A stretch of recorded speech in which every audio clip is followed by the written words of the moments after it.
Motion to approve the agenda as presented. I need a mover and a seconder.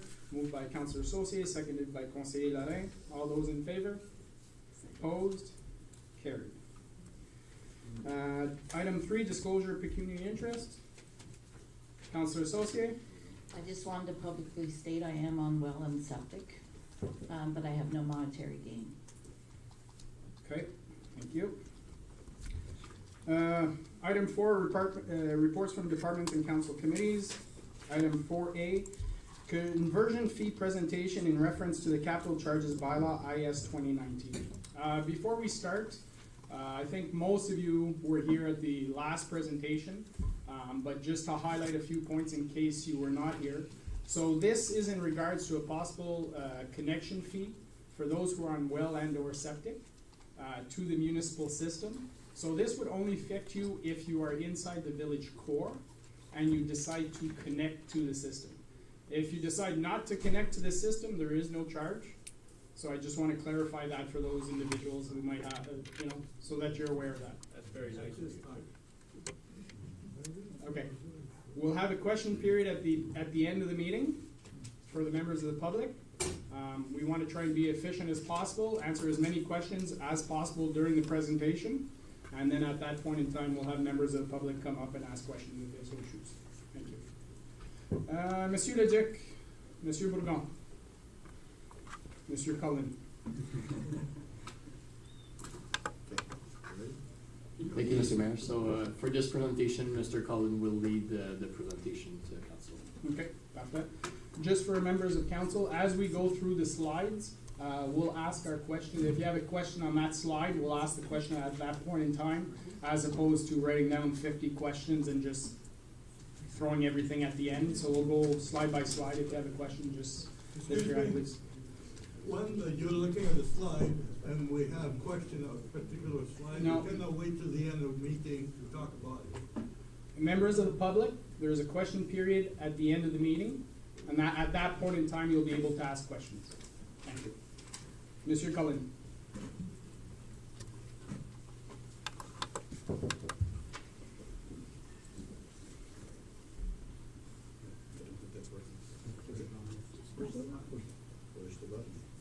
I'm a rookie, you have to understand it. Anyways, good evening, everyone, members of council. I thought it would be polite to address the public and not face them from the back, and so I thought tonight I would stand at the lectern and speak and direct my presentation to council, and members of the public can read it as I proceed. So tonight, from the previous meeting of council that we had, there was several questions from the public, which you would expect, and from our perspective, as what we tried to do here was to go back and find all the history of the files that I did here for the last couple of months, and then put all those files together and come up with a slide deck that kind of explains the history of the water system, answers some questions to the members of the public and to council about the process, especially the definitions of how it works, and a little discussion about how the bylaws work. So I think that's some clarity that needs to be given tonight, and so I'll start with that. Hopefully this works, and it does. So I'm not going to read all of this, but this just says that council at the end of the day has the right to impose fees and charges. They can do it at any specific time. The bylaws that are in place right now is a 2015 bylaw that says council may do so, and it relates to section 391 of the municipal act that says that where owners of lands not receiving immediate benefit from the service, but who will receive a benefit sometime later point in time, council could put a charge in effect for those people. So I just want to make sure that that clarifies that you don't have to have it right now, but in the future, if you decided to do that or to hook to the system, council has the ability to charge a fee if they wish to do so. So just to clarify, that is out of the municipal act, which gives council the power to do so. But at this point in time, I do not believe that we've ever, correct me if I'm wrong, we've never forced anybody, I should say not forced anybody. We haven't forced anybody to connect to the system itself at this point in time. There have been cases where projects on the street, people have had to pay for the infrastructure, but not, if they do not wish to connect to the system, we have never forced anybody to connect to the system unless there was environmental concerns. I think I would like to hold on that answer to that question until I go through the slide deck a little bit further, if that's okay, Mr. Mayor. Okay, thank you.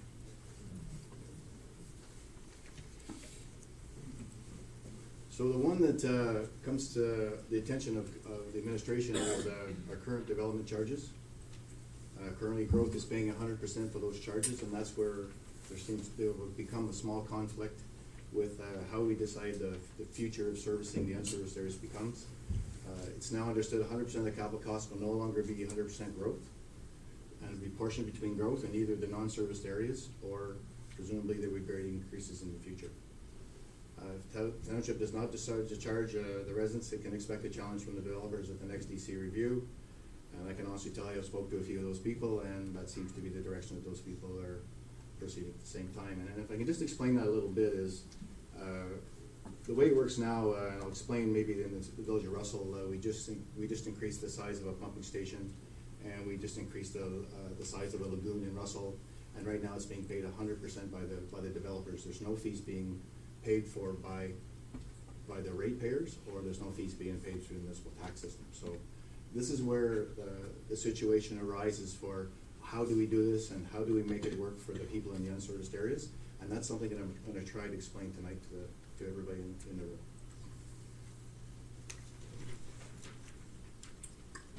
So the one that's very misunderstood here is the definitions of what is who and who is what. So what I tried to do tonight here was to show people, because people are confused about connection and who connects and what connects. So the way it works here is growth is described under our municipal bylaws and under the municipal act as new construction or a redevelopment requiring a building permit. If it's not a new construction or it's not a redevelopment requiring a building permit, then it's not considered as growth. And when we get later on to the motion that's been presented by council, we're going to discuss that a little further. The unserviced residential non-payment of fees and no services in the street adjacent to the property, which is several areas that we've completed over the last year or so in our growth management plan. Then we have the existing non-connected, and this is where the pipes are located at the front line to the owner's property, but they have not connected. They have shared in the construction costs to have the pipes there, but decided, I don't want to connect right now, but they pay the flat fees so that when they do connect, they have the security and they have the capacity in the system to be able to connect as they wish to do so. And that's at the discretion of them. And that's one that I want everybody to understand, because that's the one that's very confusing. And I'll go to the next one, which is existing ratepayers, and these are the people that are currently paying for all the operations and maintenance, and we're gonna show that in a slide deck later of how that is all broken down as far as how the fees are set up.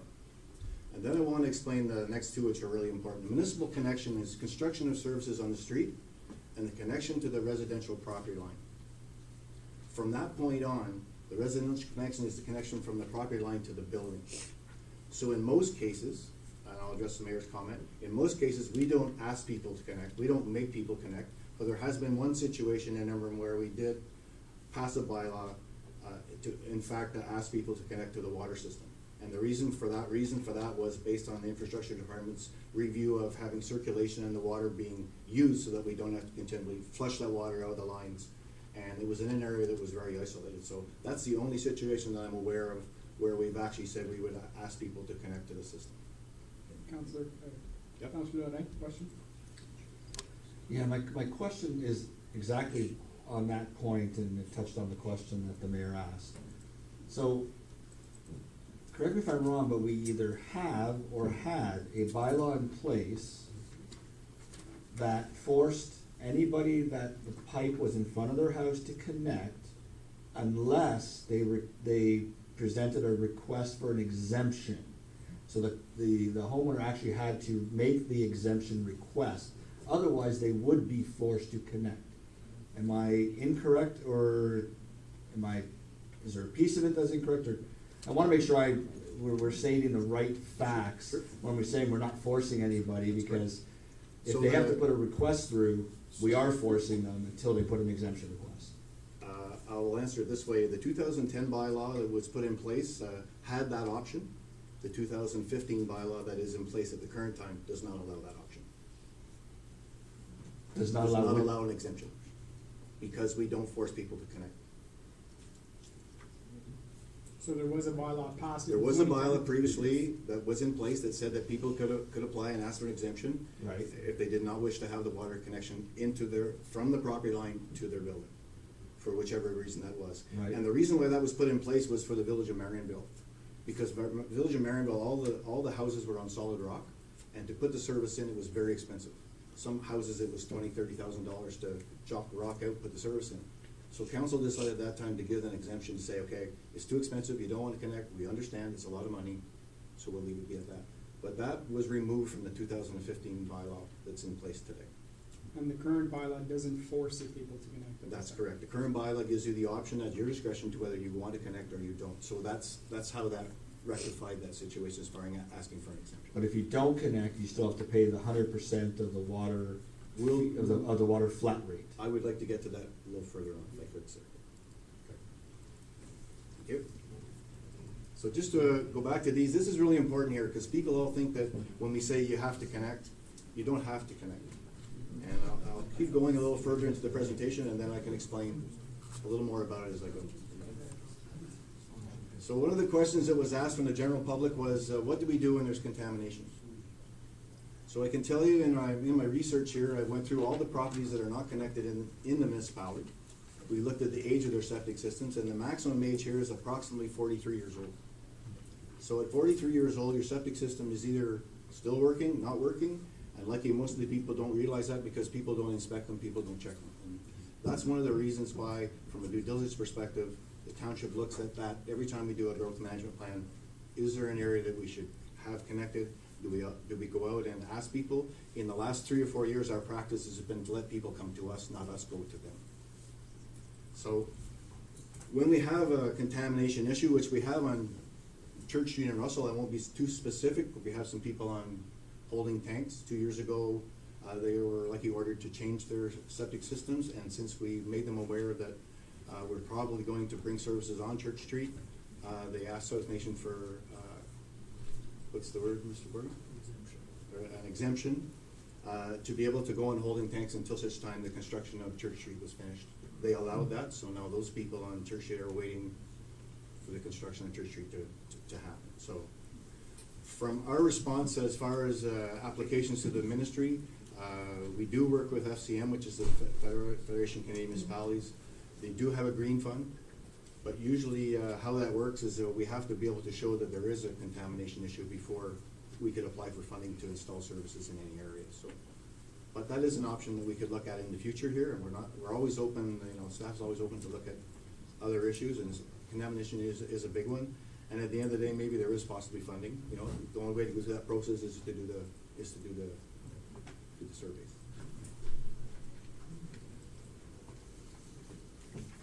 So I just want to explain a little bit here. I'm going back to the connection part here, the conversion process. So we have two types. The first one here, I'm not going to read this whole slide, but the first one here is basically we have a developer who decides he's going to bring services down the street. There are no services on that street, and he's deciding to bring the service down that street, which gives us the opportunity to go out to those existing people and say, the developer is coming down the street, and there's an opportunity here to service. What we don't do in this situation is, because, and I'm going to explain in the next slide, is that we don't contact the residents in that area. This comes to council prior. This is approved by council to begin a contract negotiation with that developer. And once that is in place and we know that that is secured, then we'll go out and make that presentation to the people in that area to say, here's how this is going to proceed. The reason we do that is because we don't want to hold up growth. It's very simple. Growth is a big component in Russell Township. If we didn't have growth, well, our municipality wouldn't be the third best municipality in Canada. It would be one of the reasons why it is, because everything seems to be in very good order. The works are completed, including the laterals to the property line. Again, they don't have to connect from the property line to their home, but we can finish, get the paving done, the street is finished, we don't have to go back there for hopefully another 20 years. So, and the reason why we do this is the growth is required. The revenue from growth is required for us to offset our tax increases, offset our water and sewer rates. And last year, you can see from the number there, last year, if we didn't have growth in this valley, we would have raised your taxes 3.2%. So just to clarify, one of the things I hear often is residents asking, is there funding available to help with this type of project? In essence, when a developer is going by, there is an overall cost savings to the project that it allows the residents on that street to connect at a reduced rate because there are savings, because the work is going ahead. Is that correct? That's correct, and we're going to show that later on in the slide deck, but that is true, Mr. Mayor. Usually there's a huge savings to people when the pipe is passing by and the developer's paying the majority of the share of the pipe. So option 2 is the one that we currently have now, and I have the word C attached. It was not attached in the presentation, but we do have it in our file here. And so the second option we have here is what we currently do now. Our current practice is when an area comes to us and says, we would like to hook up, how much does it cost? So we did 2 growth management plans. We know now approximately what it would cost. We go to a next phase, which is a design phase, which says, okay, we can really identify to get down from a Class D to a Class C or a Class B number. And then we do a presentation to that area and say, okay, here's how it works. Here's the process. The C attached thing, we have a process in place that goes through a number of different items before we come back to council for an approval, which includes meeting all the people on the street, if there's a developer involved, if there's other construction that has to happen, paving, how it's going to be paid. Like, there's a lot of issues in that attached form that we developed since 2014 to take away all the questions when we do meet with the public. So, and then when we come to council, we've checked off all the boxes, so we know that when we come to council, we're prepared to have council approve us to proceed. For clarification, Mr. Bourgault, how many areas of unserviced? I have a dozen at least in my mind.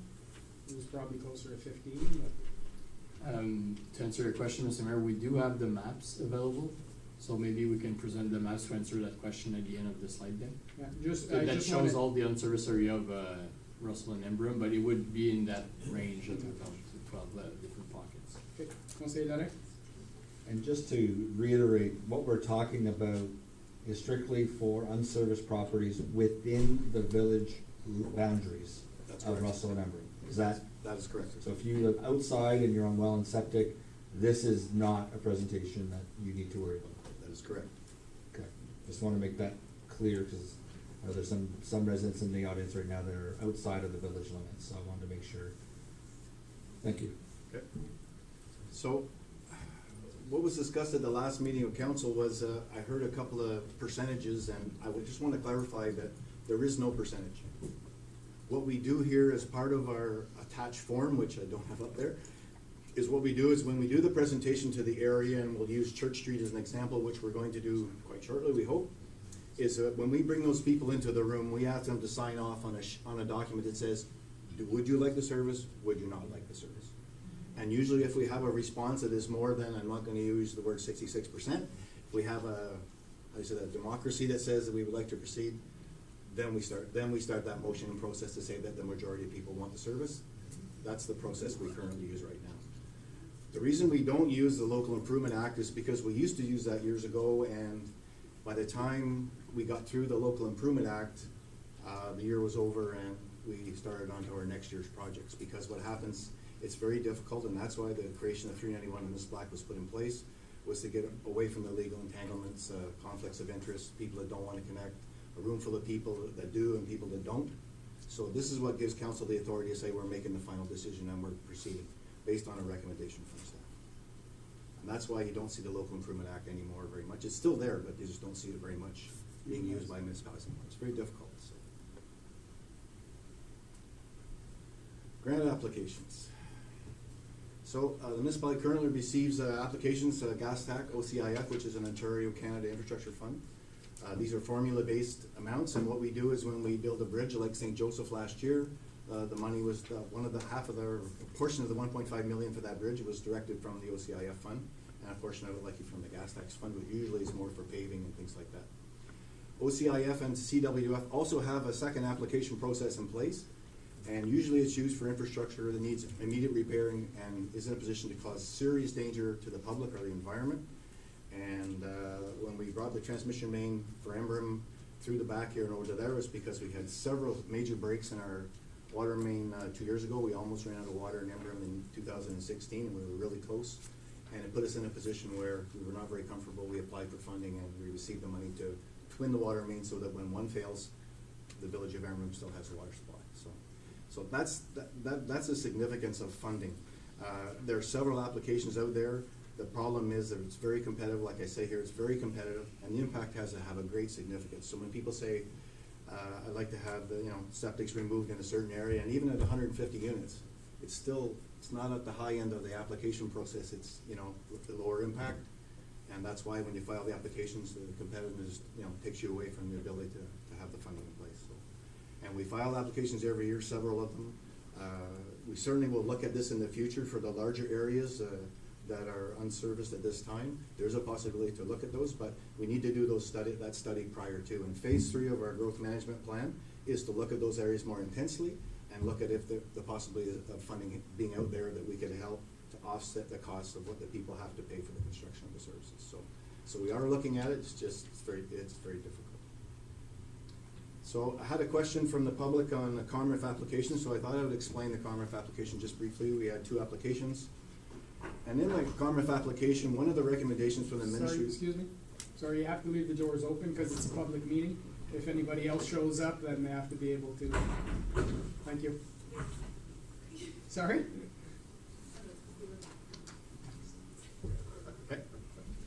So in the COMREF application, there's always recommendations. Like every application, when we receive funding, there's a list of recommendations from the ministry. They ask us to at least go through the process of doing our due diligence. One of those due diligence recommendations was that we should reserve capacity for all the private wells that are not on public services at this time. Since we have about between 5,000 and 6,000 units of water in the municipality this time, and we will be able to likely get to about 2036 before we actually have to go back to Ottawa and ask for additional water capacity. We think we're pretty safe. If there's an area that requires water servicing and want to get off their private wells, I don't think there's an issue that anybody would be concerned that we don't have the capacity to be able to service them up until about 2027, 28. So we're about 10 years away from when we will start to redo our business plans for requirements to upgrade our water and sewer systems. And again, that becomes the issue of who's going to pay. Okay. Councilor Larrain? Yep. A question on the last bullet on this slide. It says the administration has considered the unserviced areas as existing unserviced at this time. And you just mentioned in what you said was that when the COMREF application was done, it was suggested that we keep the allocations for the unserviced in case there was issues that we had to put them onto the system. That's correct. Okay. So it's great that it says at this time, that's how it's considered. How were those allocations considered at the time of the application? And where did they fall at that time? It's great that we think that what we think they are now, but what were they considered during that period? Well, the ESR that was completed to be successful in funding did not include the 354 units. The reason for that is because usually it's based on the benefiting areas of the municipality. So the ministry doesn't look outside those benefiting areas. So when they don't do that, this is what the ministry comes back with a recommendation to say you will include them as your due diligence process to be able to secure that capacity. So during the application process, it actually, in the ESR, shows exactly the population at the time the application was put forward and the number of residents that were connected to the system at that time. It did not include 354 private wells. Okay.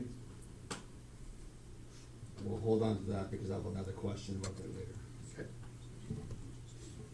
So if I can just add to that, and at the bottom bullet, which maybe is a very important bullet here, is that the administration has considered the unserviced areas as existing unserviced. They're not considered growth. And as I go back to one of the first slides I said, growth is a new building permit or an expansion of existing system or a demolition and a rebuild. The unserviced areas are not considered growth, and that's why you have a capital charge bylaw in front of you, because we cannot put them as growth, as the ministry has regulation says. So, and that's why when we first did this process and looked at, can we just put it all as growth under the development charge, we couldn't do that. And that's the reason why we went the other way, because we were informed by our solicitor, informed by our consultants that you can't charge them, you can't charge people that have an existing dwelling in place as new growth. Councilor Larrain? So I have a comment to Monsieur Ledoux. If that's the case, council just passed a bylaw at the last meeting, a notice of motion regarding, construction costs that identified all of those units as growth. So, correction, we did not pass a bylaw, Sorry, we passed a notice of motion. which, so we'll inform for the residents. On Monday night, a notice of motion was passed, essentially saying that you will not, if a street decides to go ahead and 50% of the people decide, or 51% of the people would decide to connect. Council, or the majority of council supported a notice of motion that says, we will not force anybody to connect. If there's not 100% support for the project, say for example, there's 10 houses and 2 people don't want to connect. In the past, those people would have paid for the infrastructure costs, even though they weren't connecting to the system, even if they didn't want to connect. The guiding principles we've accepted now is that if those 2 people do not want to connect, or don't want to connect to the system and don't want to pay the infrastructure costs, township will not force them to. The 8 other people, if they really want to go ahead, they can cover the added costs. And in the future, if the 2 people who didn't go ahead 10 years down the road say, I want to connect, then they could connect at that time, and there would be a reimbursement to the 8 who did pay. So we've taken, essentially what we put on the table is, it's not a bylaw, it's just a guiding principle saying, we're not going to force anybody to pay infrastructure for that they don't want. Obviously, if there's an environmental concern, that's another story, but it's just a guiding principle for this council. As with any other bylaw, a bylaw, council can change their mind, they can make changes at any point in time, but at this point in time, council has taken the position that we don't want to force anybody to connect who's not interested in connecting. Because that was, at the last meeting, that was something that we heard quite clearly, residents who said, I don't want to connect. But they could be found in a position where they could be forced to connect if council had taken that position. So that's why I noticed a motion that came forward. That's not the point I was making. Yes, in the case that, yes, and in one section it said that we consider these units growth. Correct. That can be changed if we need to make Well, an that's- adjustment. That's what I'm asking Mr. Ledoux, Yeah, because he's the CEO. I'm asking him if that's gonna come back now, because it's incorrect based on this and what administration is doing now, is saying that they're not considered growth, which is totally contradictory to the notice of motion Yep. that was passed the other night, which again was exactly the reason why I suggested to defer it, because we didn't have all the information. So I'm asking Mr. Ledoux, based on the information at the end of this meeting, will that come back to council because of potential incorrect statements in that notice of motion? Monsieur Ledoux. So, Member Conseil, good evening. Yeah, we're intending tonight to, at the end of the presentation, to make some suggestions to council regarding that notice of motion. So we'll be addressing that later if you allow us to do that at the end, Mr. Mayor. Yep, not a problem. I just wanted, most people in the room had no idea about the notice of motion. That's why I wanted to bring some information so they could be aware of what was brought forward. Mr. Cullen.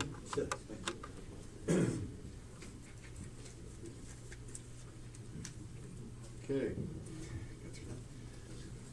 So as I go through the Commonwealth application, from the financial section of the Commonwealth application approval, funding was received, was used to finance the construction of the water main from the city of Ottawa to the Russell Township's reservoir. So in other words, there was no money or funding available for any other construction within the municipality in the distribution system or anyplace else. It was 100% used to bring the water main from the city of Ottawa on Bank Street to the reservoir here on Castor Street. I just want to clarify that. As defined in the Commonwealth agreement, no funding was approved or allocated for any other part of the residential distribution system. So then we get to how people pay for this. The remaining unfinanced portion of the cost was split between growth and the residential share. The growth share is financed through the development charge, that's why we have one. And the payment agreements, a lot of developers prepaid because they thought they'd like to secure their units of capacity, which is a discussion we'll have. And the resident share is paid by the existing residents in the flat fee charged to all users on a yearly basis until the completion of the loan in 2041. So that's where the flat fee for water comes from. So the people that are paying that flat fee are actually paying the loan for Ottawa Water. their share. So, continue. So in 2009, and I'm just throwing, I'm not trying to be vindictive here, but I want people to understand that the word secure was mentioned at the last meeting, and a gentleman got up and asked, well, how do we secure our units? And I just want to explain the history of how people secure units, and this is a slide that shows how the developers do this. And basically what the developers do is they come in and they want to request to have 300 units of capacity. I want to explain that because that's something that a lot of people don't understand.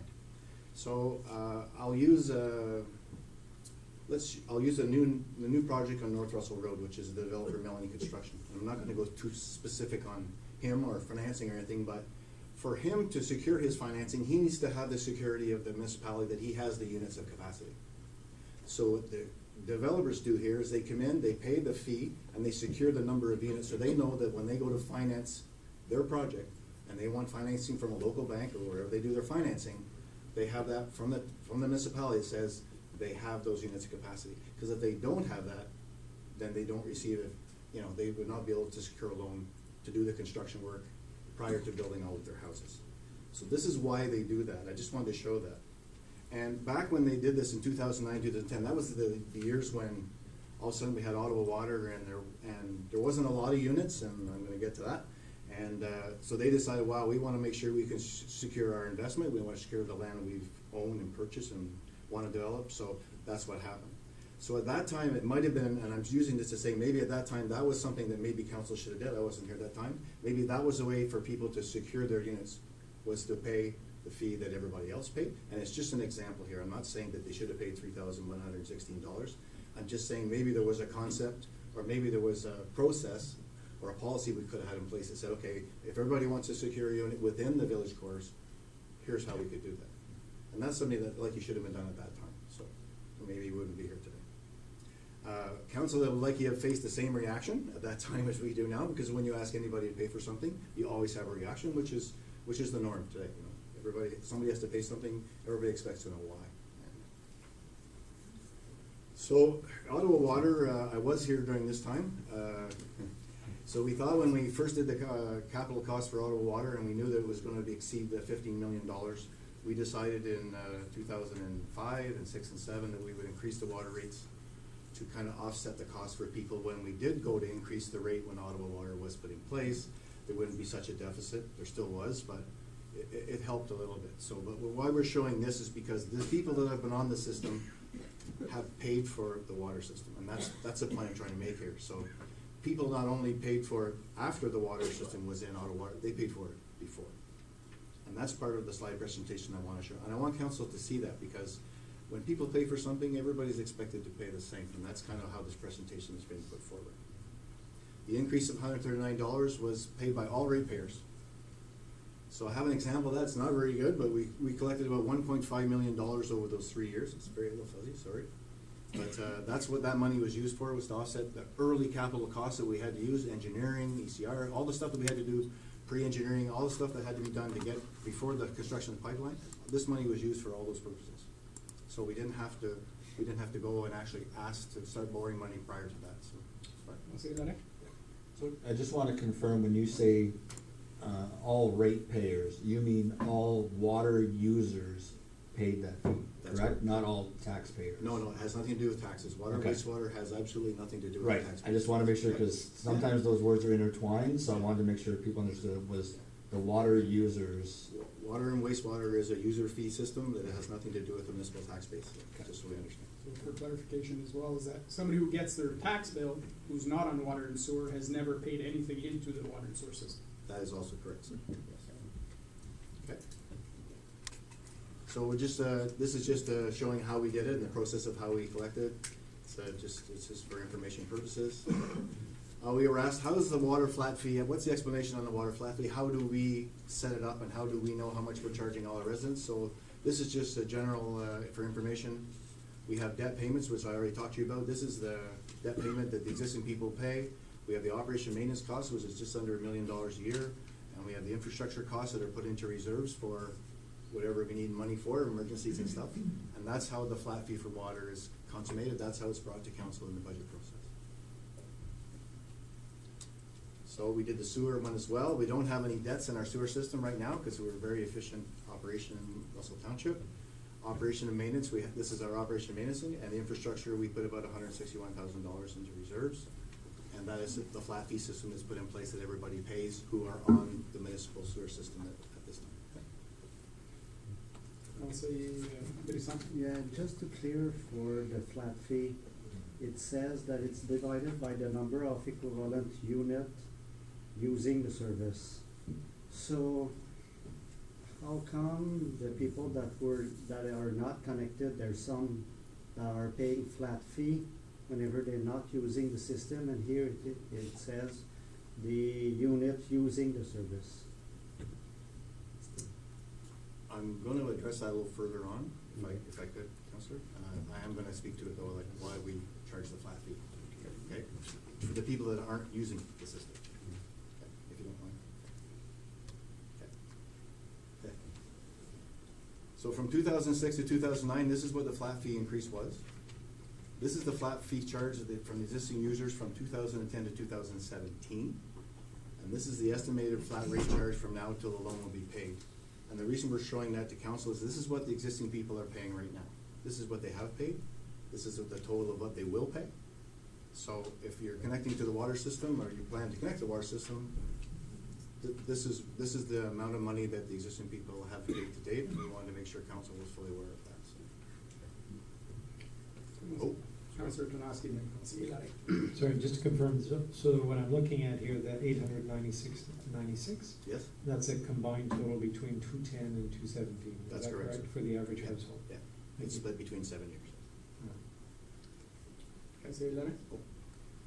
Yeah, so the 2018 to 2041 low maturation years are $64. That amount, obviously, anybody who would connect would then start paying into that portion, correct? That's correct.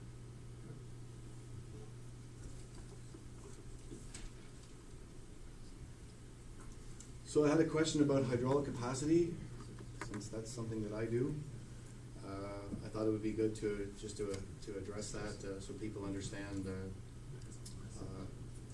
the position that we were in when we had the water system reviewed. So in 2014, when we did a hydraulic reassessment of the system, I guess the best explanation I can tell you is that the assessment that was done the year before was done on the existing reservoir inside the municipality. And that rate of flow was being used as our hydraulic analysis report to say how much water we could actually pump into the municipality, into our collection systems, into our distribution systems.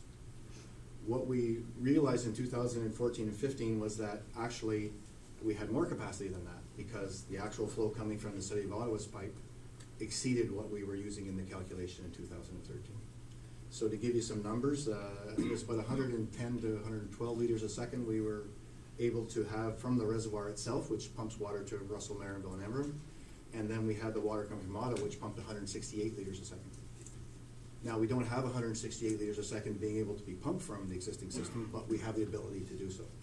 So in the future, when we expand our reservoir and growth pays a portion and whoever pays a portion, then we'd be able to increase that flow, and that's in our business plan and in our model for the development of the systems, and that's how we know how much we'll pay, when we'll pay it, when the increases will happen, and how much water available we have. So you have to understand that when we do our business case for development in the community, we have to be able to tell the developers, here's how many years we can get to before we need to make some changes.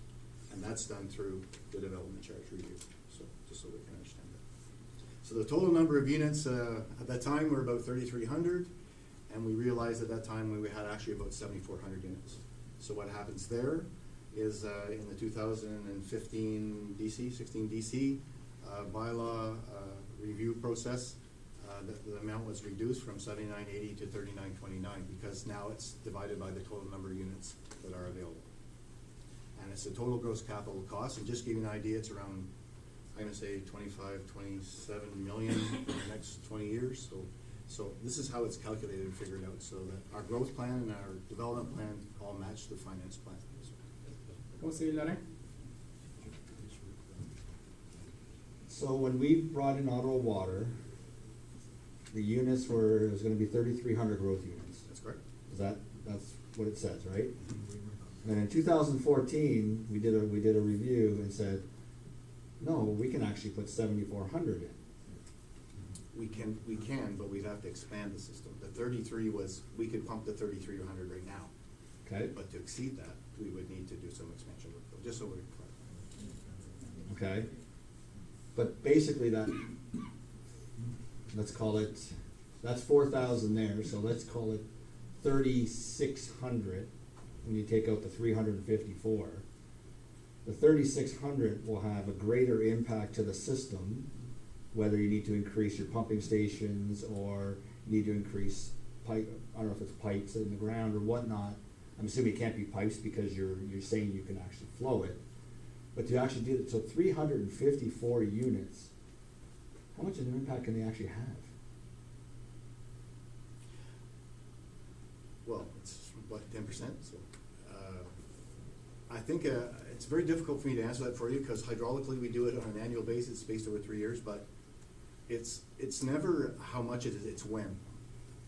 There's critical points in municipal systems that all of a sudden, we put 150 units in Russell. That starts a process to do something else. Because hydraulically, we are measuring all of those numbers, and we're making sure that when we get to a certain point, before we get into a critical stage where, whoops, we have too much flow coming into a pumping station and we dump all the sewage in the river. We know prior to that in our hydraulic analysis that, okay, at a certain point, there's a trigger point for this to happen. Right now, the 350 units wouldn't have much impact on the water system at all. No, this time. I said that earlier. So, I mean, we talk about developers not being happy with this whole process, and it's probably more on the wastewater side than on the water side. But on the water side, we doubled their capacity to grow. And that's why you have about 4,200 units of pre-development sitting in front of you right now that's ready to be approved. So I come back to the same thing. How does 354 make a huge difference to that whole process? It doesn't. It actually doesn't. It's 10% or less. So it doesn't affect the system as far as the flow is concerned. But if I decide to put 375 units in a certain place, that can change something. Yes. That can change flow. It can change oversizing pipes. It can change many. But we also know that you're never going to go 354 at once. That's going to be spread out. And I think that the time frame that we used the last time was over 20 years, potentially, right?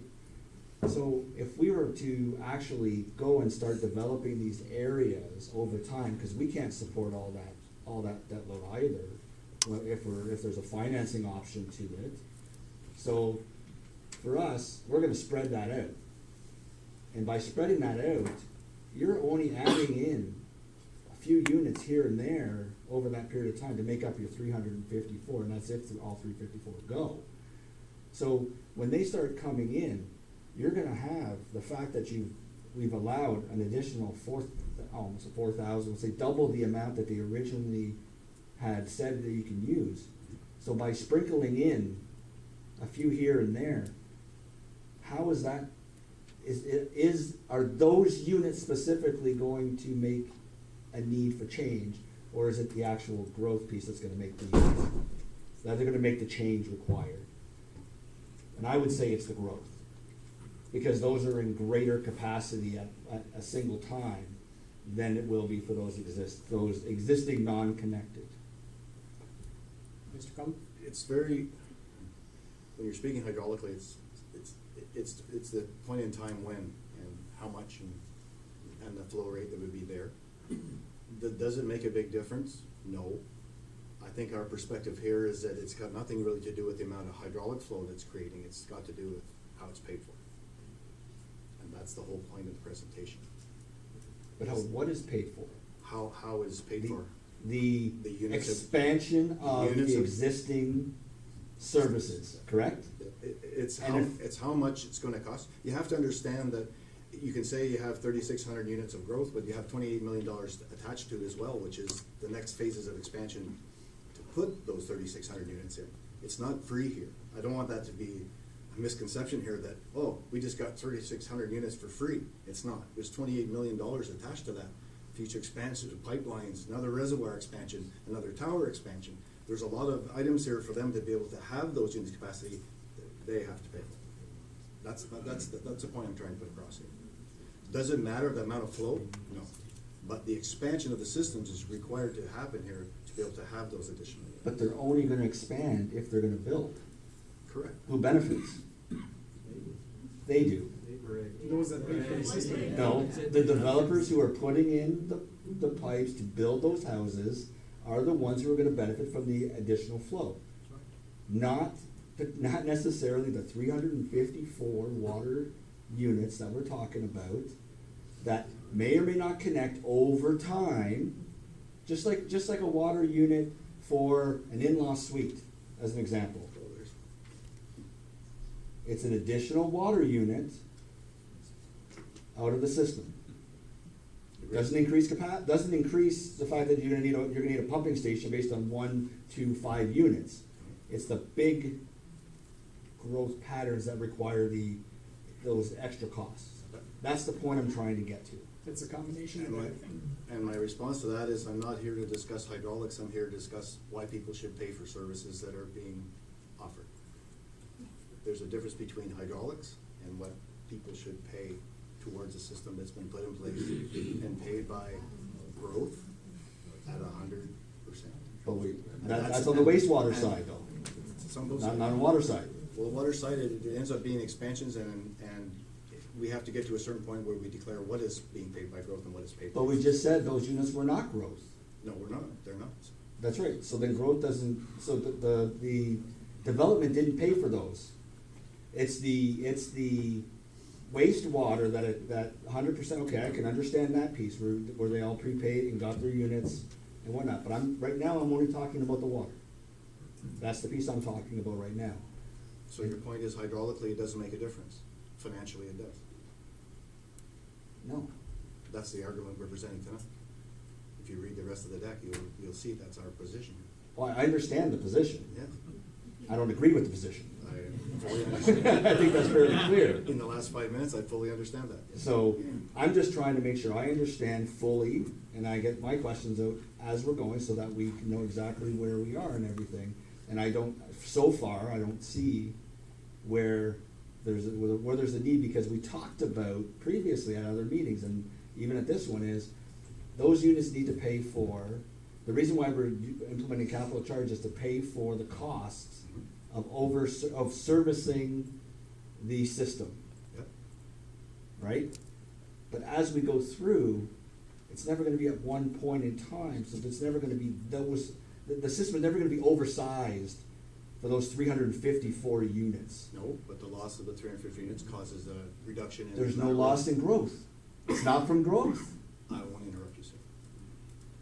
The reduction in revenues by not having those 350 units as growth creates an issue for the municipality. But we just added 4,000 units. The 4,000 units, again, I'll explain to you again, the 4,000 units are gonna pay $28 million to have those 4,000 units. They're not free here. That's what I'm trying to say. No, we created the ability for them. That's correct, but somebody has to pay for them. That's the point that I'm trying to put across, Council. Conseiller Brisson? Just to try to understand some clarification, so you were saying like it was add for the hydraulic calculation up to 7,000, but to reach that 7,000, then you need some bigger pump and some bigger reservoir and things. So if you add 200 houses that are not serviced right now, we need that reservoir to supply those new houses as much as a new project. Correct. So that's why the council, the staff did brought the charge, because they're taking the place as another unit. So just for clarification, maybe I can simplify. A house connecting to the existing system, from a hydraulic perspective or from a connection perspective, is there a difference between an existing home and a new construction? I don't quite understand the question, sir. So if a unit from growth or a unit from infill, if you will take the same capacity in the system. Correct? Okay, so there is no difference from that perspective. The capacity taken is still, and we know that slides to come that from a financial perspective, depending on what council makes a decision on, that can create a shortfall in funding for our projects down the road. I think I'm gonna answer that further on here, but. Okay. Councillor Panoski. I just need a clarification. So, if, let's say, there was never gonna be any other new development, and all we had is these 354 units that potentially will connect over the next 20 years, it'll announce of that, would we have to develop new infrastructure other than maintaining the existing infrastructure? I would maybe answer that this way. In 2006, when we decided to go to Ottawa, we would not have had the capacity to service those 354 units. That's why we went to Ottawa, because we had no growth and we couldn't service the existing people. And that's right in the ESR that we have today, is that one of the reasons we used to be able to get the funding from Ottawa was we can't service these people if something goes wrong. We didn't speak about financing it. We talked about we don't have the hydraulic capacity in our systems to allow those 354 units to connect, which is not a very good perspective to be under due diligence. And secondly, we needed a new supply of water for growth. And that's how the application under COMROF was put in place, was that we don't have the supply to grow any further, and we don't have the supply to address what's currently inside the municipality that's not connected. So, and that's our argument with our ESR. Mr. Levick? I think, Mr. Mayor, regarding the questions from Councillor Lagin and Tarnowski are valid in the sense when everything is paid for. In this case, we still have over $900,000 worth of repayment to be made every year, so therefore, anyone joining in now has to contribute to that repayment of this expense. So in the context everything was paid for, I would understand your argument that it doesn't cost anything to anybody to join. But at the same time, right now, we are to finance our balance of our loan, and that's why any new connections have to come in and share that cost or repayment. Say that. However, the loan repayment timeframe contemplated that people would be connecting at a certain rate per year and connecting at different times throughout that whole process. It wasn't just everyone connects now and off we go. It's you're gonna have X amount connected now, you're gonna have X amount connected in year 1 through year 30. And at that point, the debt should be repaid. It didn't say that the person connecting in year 28 would have to go back and pay all the way back to year 1. Right? It only said they're gonna pay for 2 years to repay the debt. They're still gonna continue to pay after that, but it didn't contemplate a recapture, is what I'm trying to say. Okay? My other question that I had was, and I'm assuming the question is gonna go to Mr. Collin, but I'm gonna ask through Mr. Leduc. Before we had the Ottawa water, did we not have, what was the amount of existing users at that time? About 6,000, 5,500? Can't tell. We don't know how many units? I can't tell off the top of my head, sorry. Okay. I'm gonna throw a number, say it was 5,000 people, 5,000 connections approximately, that were connected to the water system, all existing residents. And if that number is accurate, whatever that number was there not a holdback of units that we were maintaining over time, which is why we have brought in a bylaw to limit the distribution of allocations? And if I'm not mistaken, wasn't that limit around 10%? Monsieur Leduc, Mr. Fell? I'm not aware of any, I know there's percentages for each developer that could only apply for a certain percentage under the allocation policy. That was No, done in that's not 2006. what I'm asking, no. But I can tell you, before Ottawa Water was put in place, we had very few units left of capacity in the system. And that's the reason why we got the funding to proceed, because we could not rely on our existing systems to grow. We had a hard time relying on our existing systems just to supply what we were doing at the time. Okay. The whole reason for the COMREF application, if you want to understand that, is in Russell, when we built the wells on McDonald Road, we built 2 well systems. One went contaminated in 2000 and, I'm gonna say 4. And then the second well went contaminated almost a year later. And you're gonna see in the slide here, we spent $1 million to bring a water main from the Marionville Tower back to Russell to service Russell. and we had no more capacity. There was no more growth from what was remaining in the growth system, and we didn't allow any additional growth until such time Ottawa Water came in place, other than it was already approved, Okay. because you're under contract.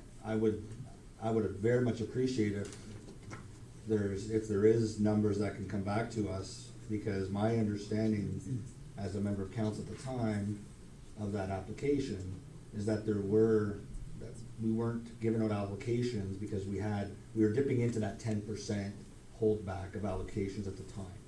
No, And- maybe I can clarify that, is usually when we get to 90% of any of our systems, we stop our growth, because that remaining 10% is there as a liability for us, and when we have serious problems or we have Okay. big breaks, then. we have that Exactly my 10%. point. Okay, but that So- 10% is not being used by anybody, and it's not forwarded to anybody. Right. Because the fact that our due diligence is we're only gonna get to a certain rate of capacity, and then we're gonna put the brakes on. Right. Yep, But let's just assume my number was accurate at 5,000 residents. so what you're saying, there's 500 left over.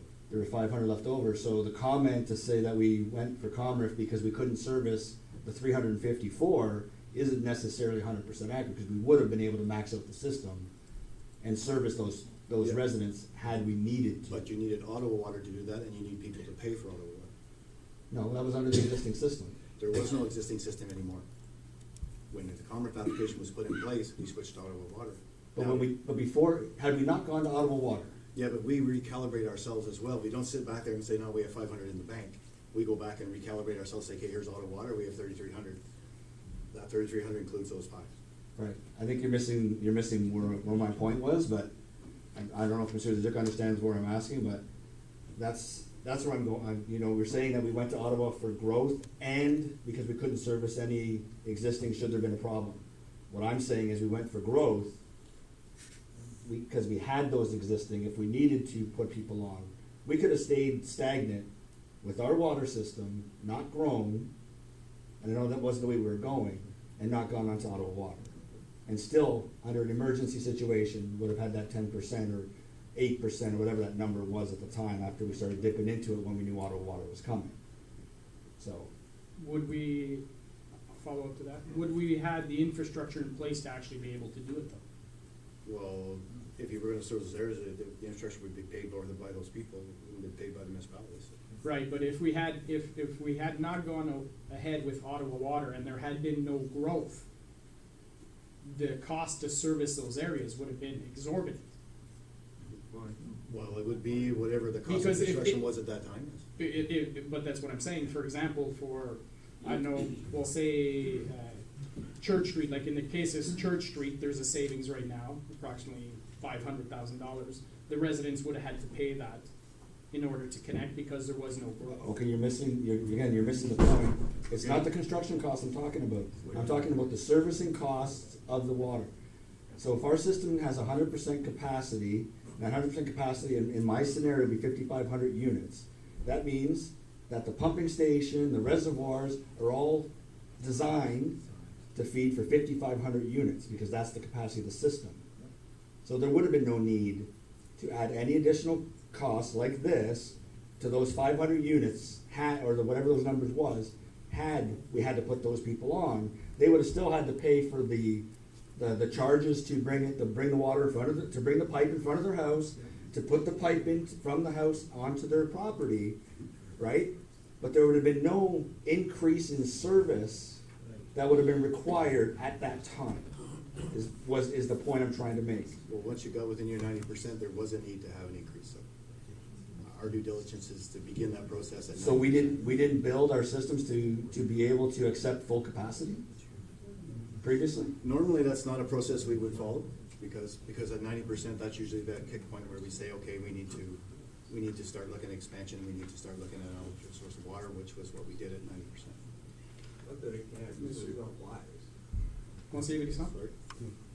Because if I follow properly with this, it would mean that whenever we move, if we were already at 90%, adding those other houses, you would have brought at 100%, then there will be no room for if there was any leak or anything going on the system. That's why you're leaving the 10%. That's correct.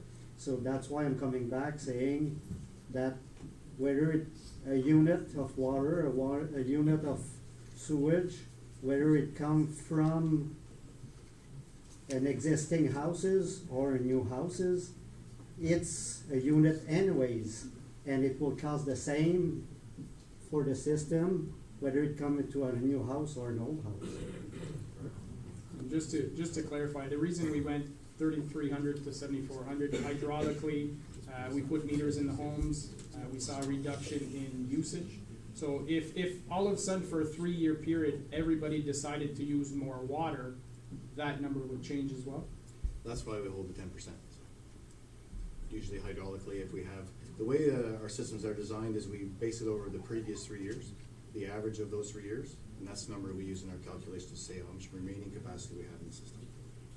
So So, if people use more, then that, the approximately 7,400 Well, would be lowered because of more usage. the example, a wet year and a dry year, like you get 20-30% more in a dry year. That's why we do it over a 3-year Because you period. water your lawn more, you use more, you shower more, all of those situations. That's why we try to hold at 10%. Okay? Mr. Bellin? So, just so we understand that ratio, how that affected the existing ratepayers was when that was changed, we changed some of the financing scheme as well as how the rates were being paid, how much the loan was being paid from the developers and how much the loan was being paid by the existing people. And we decreased our flat fee for the auto water system from $147 to $35 a year. So that was what happened as far as our structure was concerned, as far as the rates between the percentages being paid by growth and the percentage that was being paid by the existing people. So when we found that significant change, then there was a huge benefit to the existing ratepayers in the system. So I was asked by council to go back and look at all the funding for Russell Water. I pulled this bylaw from 1985-86, and I won't go through it far. In other words, that we received around 83.9% financing to service all of the village of Russell. So that was every street. Every owner had the opportunity to connect, and the funding was paid for all construction costs in the street and the connections to each resident's property line. They still had to pay their own portion. A connection fee of $828.60 was charged as part of the total cost. And this is talking about the infrastructure costs. Yes, this was to put water in the village of Russell At 83%. at 83% financing. Council asked me that question, that's the answer. Now, I'm not doing this to be vindictive because I know some people think I am here, but I wanted to show this because I'm not trying to set an example. I'm not trying to condemn anybody from making a decision in their life or what they want to do or how they spend their money, because that's not what we do here. But I wanted to show this because this is one of the first times I've actually ever seen this in my 40 years, is that when people don't decide to go in an area and it's a global expenditure or a global construction process, when I was going through all this documentation, this is what I found. And I wanted to show that to council tonight. It's not that you need to use it in any position here of making your decisions, but I wanted you to show that. And the reason why I see in your motion when you say that it's 100%, and that's when you said to me the 100%, everybody goes, they don't go. That's why I'm showing this slide tonight. So what I did is I went and looked at all the frontage in Russell. It took me about, I don't know how long, but I did it anyway. So approved frontage in Village of Russell. We looked at every lot in the Village of Russell. We took all the frontage that every lot has, and we come up with 16,275 meters of frontage. We took all of the frontage from the people who decided not to take the water system. And I will say, I was here when that happened, so people that decided not to take the water had great water. I will not disagree with that. The water was great in South Russell, and we had lots of water, and like you have more now because we shut the wells down. But the position I had at the time when we did the presentations of the Russell Arena was, you gotta understand, it's being paid at 83.9% funding right now for you to connect to the system. That will never happen again. And it has never happened again. But what was unique about this was the impact that it had on the rest of the residents in the Village of Russell who had to pay for the system. So what ended up happening here is we had to deduct that frontage at 6,138 meters. And what that resulted in, every other resident in the municipality had to pay $1,655 more because those areas decided not to go. And I wanted council to see that, because that's one of the first times I've ever seen this happen, as far as I know in my years of working in this business. But it's good to understand that, because now you're presenting somebody that 100% of the people have to go. Well, this is one of the reasons why 100% of people usually have to go, because the fact that if they don't all go, it creates an issue for the existing people who are presuming to go, and, you know, is it fair for all the other people to pay for the areas that don't want to go? And again, it's a decision that's made by people. I'm not condoning it, whoever decided not to go, because that's your own right and responsibility. I don't want to connect, I don't want anything to do with it. But I just found it was a unique example of, for your motion that you put on the table for 100%, this is what happens when things change and people make a decision that really, till I showed this yesterday, people didn't realize that happened. So, see, and that's why we go back and do all of our history and homework to look at the items. So I just wanted to show that. Councilor Buisson? Oh, sorry. Yeah, I just noticed too that you were talking about frontage fee.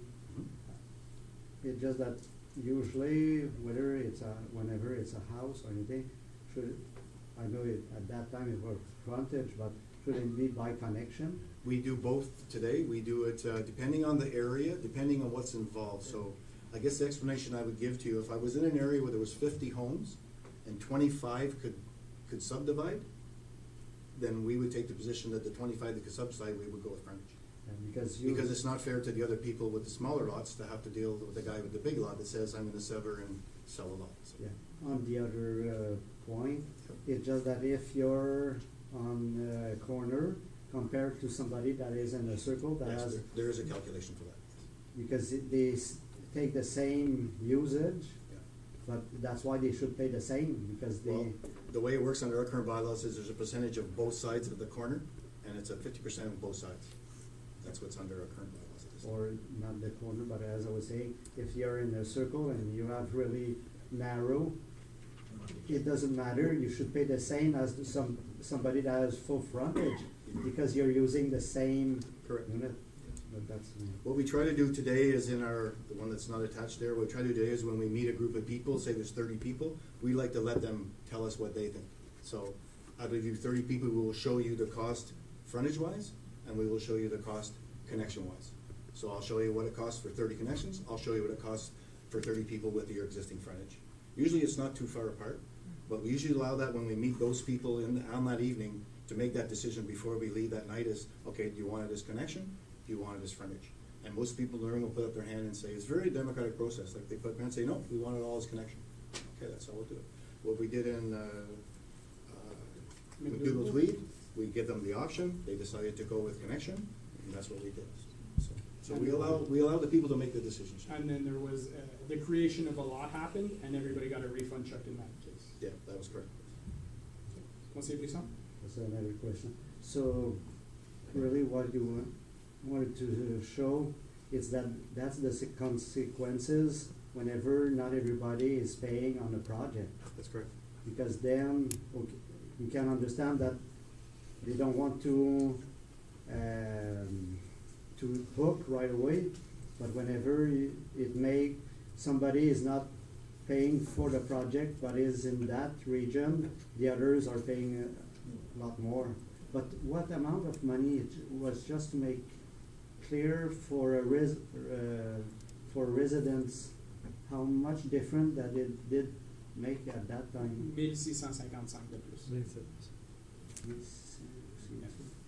At the bottom, total penalty of petition costs for some okay. residents who proceeded. So, yeah. Okay, thank you. Councilor Tanoski? So I just need some clarification then. So when I look at this, I see the cost of the project, right? And then we're dividing it by the frontage with everyone connecting or not everyone connecting, correct? Correct. In this, I don't see anything about future charges because they're taking out capacity. I just wanna make sure that I fully understand. This is 'Cause just, this is project cost. this was the project construction cost. Okay, This- so. This has nothing to do with So it. the point here is just to show if not everyone connects versus if everyone connects, the difference of infrastructure costs. That's correct. Okay, thank you. Councilor Associate? Yeah, so that doesn't seem clear to me, because if you've got one resident that has a 78-foot frontage and another one with 158, you're saying both are gonna pay the same? No, what I'm Okay, saying that's is, what- no, What I'm saying is the 78 foot will pay 78 feet and the 100 will pay the 100 Okay, feet. that's right. Unless you decide to use it as a connection process, then everybody would pay the equal amount. And not everybody's in the position to sever the lot, a lot of them are landlocked. No, there's not, but when you do a public presentation to people in the room and you have a section of people that can sever, that discussion is always held, like, because we like to make sure that when we tell people, yes, that person has the ability to sever, that's important, because, you know, what's a lot today, 80,000, 100,000? So that person, oh, yeah, I want the water, sure, you know, that's how it works. So for us to make sure we explain that, so the whole room understands. Mhm. Okay. And I went way back to 1972. Still cows on Concession Street in Russell, I think there was. But I decided I'd go back and look at this one as well because it's the history of the system and history's history. So we went back and looked at this. So this is when Russell Sewer was put in, 1974. Actually, it was completed about 1980. And I'm only going to say the point, the Sun Streets, which had the opportunity to go at that time, did not go. Not all of them, but some of them. And some of the more recent areas that didn't have that opportunity are also, you know, they're not part of that process because there's areas that were built long after 1980. I'm just rectifying that there was some areas in Russell, the houses were built between 1974 and 1980. These people had the opportunity to connect. And you can see by the amount, it was around $1,700, $1,800 to connect at that time. And that's fully constructed to the property. So just wanted to show that so you understand that. Because, you know, at that time, you don't realize 25 years later how much it's going to cost. You don't realize that, and I understand that, but I just want to show that people see that. Because this is what this presentation is about, to inform people, when you make a decision to go or not go, the importance of it. So if you decide to go this year and you don't go this year and you go 20 years from now, well, it's the same thing. It won't be 25,000, it'll be 50,000. So, get to the hard part. So from the municipality's perspective here, we decided to have a special charge. We put that charge on the table in front of council in 2 previous meetings at $8,900. Actually, it was $8,400, but it's been indexed here just recently, so the price went up. And we wanted to show council because they said, in part, council said that that's a significant amount of money for people to pay. Sorry, guys, we're trying to listen to the presentation. If we can hush it down a little bit because we hear it's kind of mixing. Thank you. Okay. Mr. Collins? So we decided that we would just show how we normally do that when we have a fee of such enormous amount, which was council voiced their opinion on. So all we're showing here is that if it's financed over 20 years, I'm just going to go to the next slide, it ends up being approximately about $12,553, around $627 a year for the next 20 years.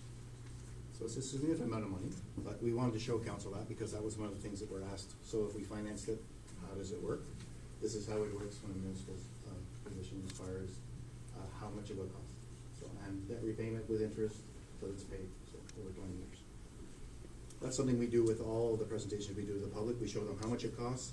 We show them the terms that they have for finance, 10, 15, 20 years, whatever it is. So when we go through one of these processes with the people in those unserviced areas, this is the process that we put in place so they understand. Councilor Kanowski? I hate to put you on the spot, I just wanted to clarify, so it went up $500 in the last, It was indexed Couple of months? it was indexed in the spring here because it is indexed as December. Sorry. and what did we use to index that? Because that's a pretty high. Yeah, that's the discussion we had at the December. I don't have that answer for you. I have that. Monsieur Bedin. It's based on the Canada.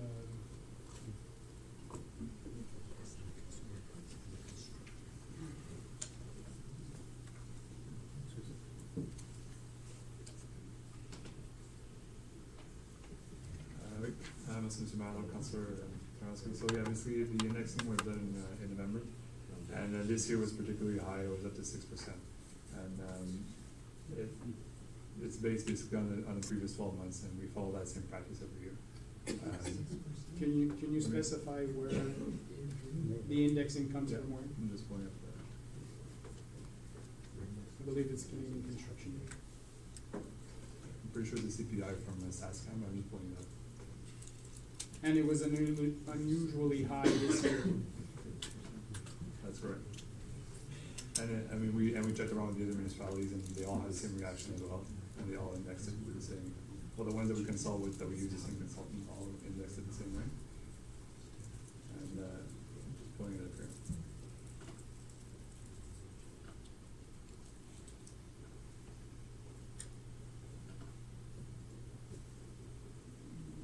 As you're looking it up, can I just follow up? Was it a finance question? Because Yeah. finance guy's doing that.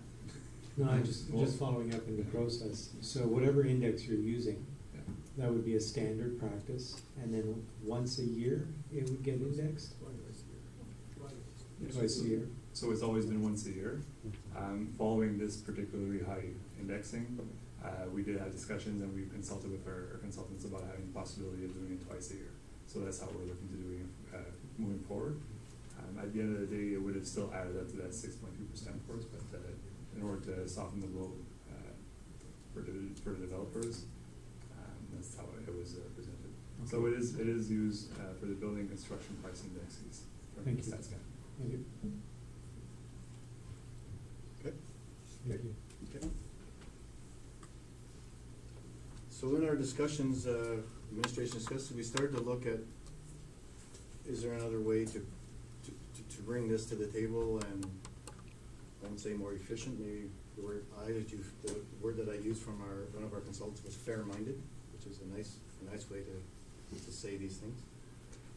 We looked at some of the other options, and I'm just gonna show you those options, and I'm gonna try to explain that a little bit so that you understand two things. One is how we come up with the cost, and secondly, the liability associated with it. So first of all, Russell Lagoon, what we did is we expanded the Russell Lagoon, $3 million and change. We had 2,900 units of growth that was presently paying that, and if we added the 401 units in Russell that would be serviced by that Russell Lagoon system, we would have 3,304. We would divide that by 100%, it's currently 100% financed by DC, so this is the argument that, not argument, but this is the position the administration has with council, is that if you do not charge something, and this is the position we're on right now, is if you decide not to charge something, then council can expect that challenge when the DC is redone in 2023. And we can't tell you how significant that challenge would be because we'd be presuming those numbers. So, and I can't tell you that there will be a challenge, but my job is to tell you that if this is being paid at 100% by growth and you decide to let people connect to that system and not pay for that system, then I see that there's a large percentage that challenge would be put in place. Because they're essentially taking that away from growth.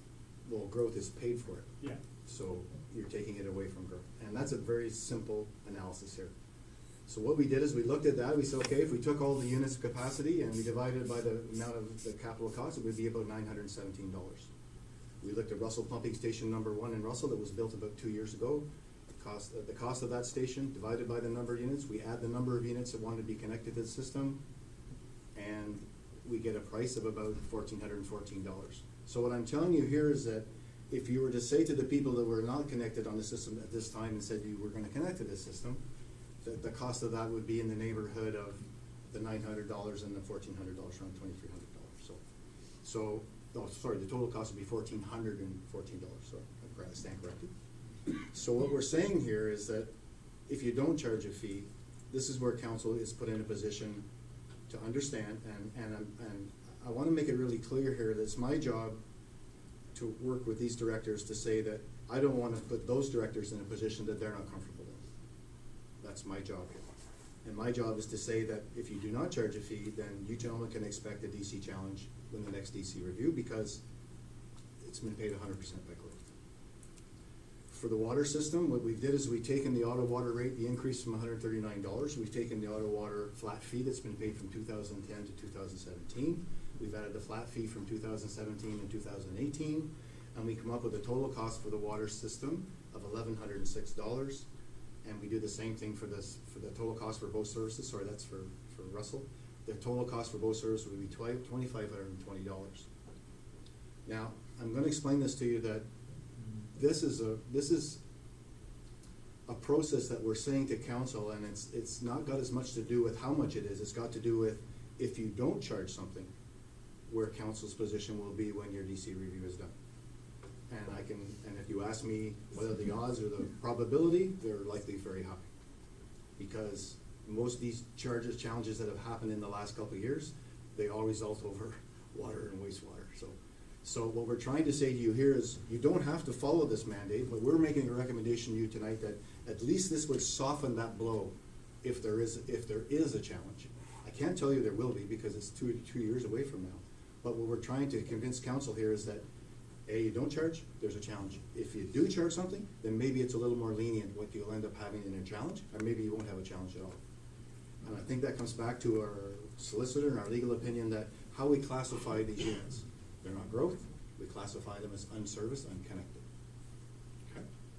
And so this is for Russell. I'm gonna show you Embrun, and then at the bottom, you can just see the future capital cost upgrades to the infrastructure will be subject to future increases if not connected. So if we do some upgrades in the future, we would still follow the same process. So I build an expansion of the Russell Lagoon, there'd be an additional cost. These people would have to pay that additional cost as well. Growth system. Okay. Mr. Tarnowski, then Councilor Lee. So, just a process question then. So let's say we screw up and we don't, and we get challenged for the DC charges, and the result of that challenge would mean that they would drop the DC charges, correct? That they would reduce them, right?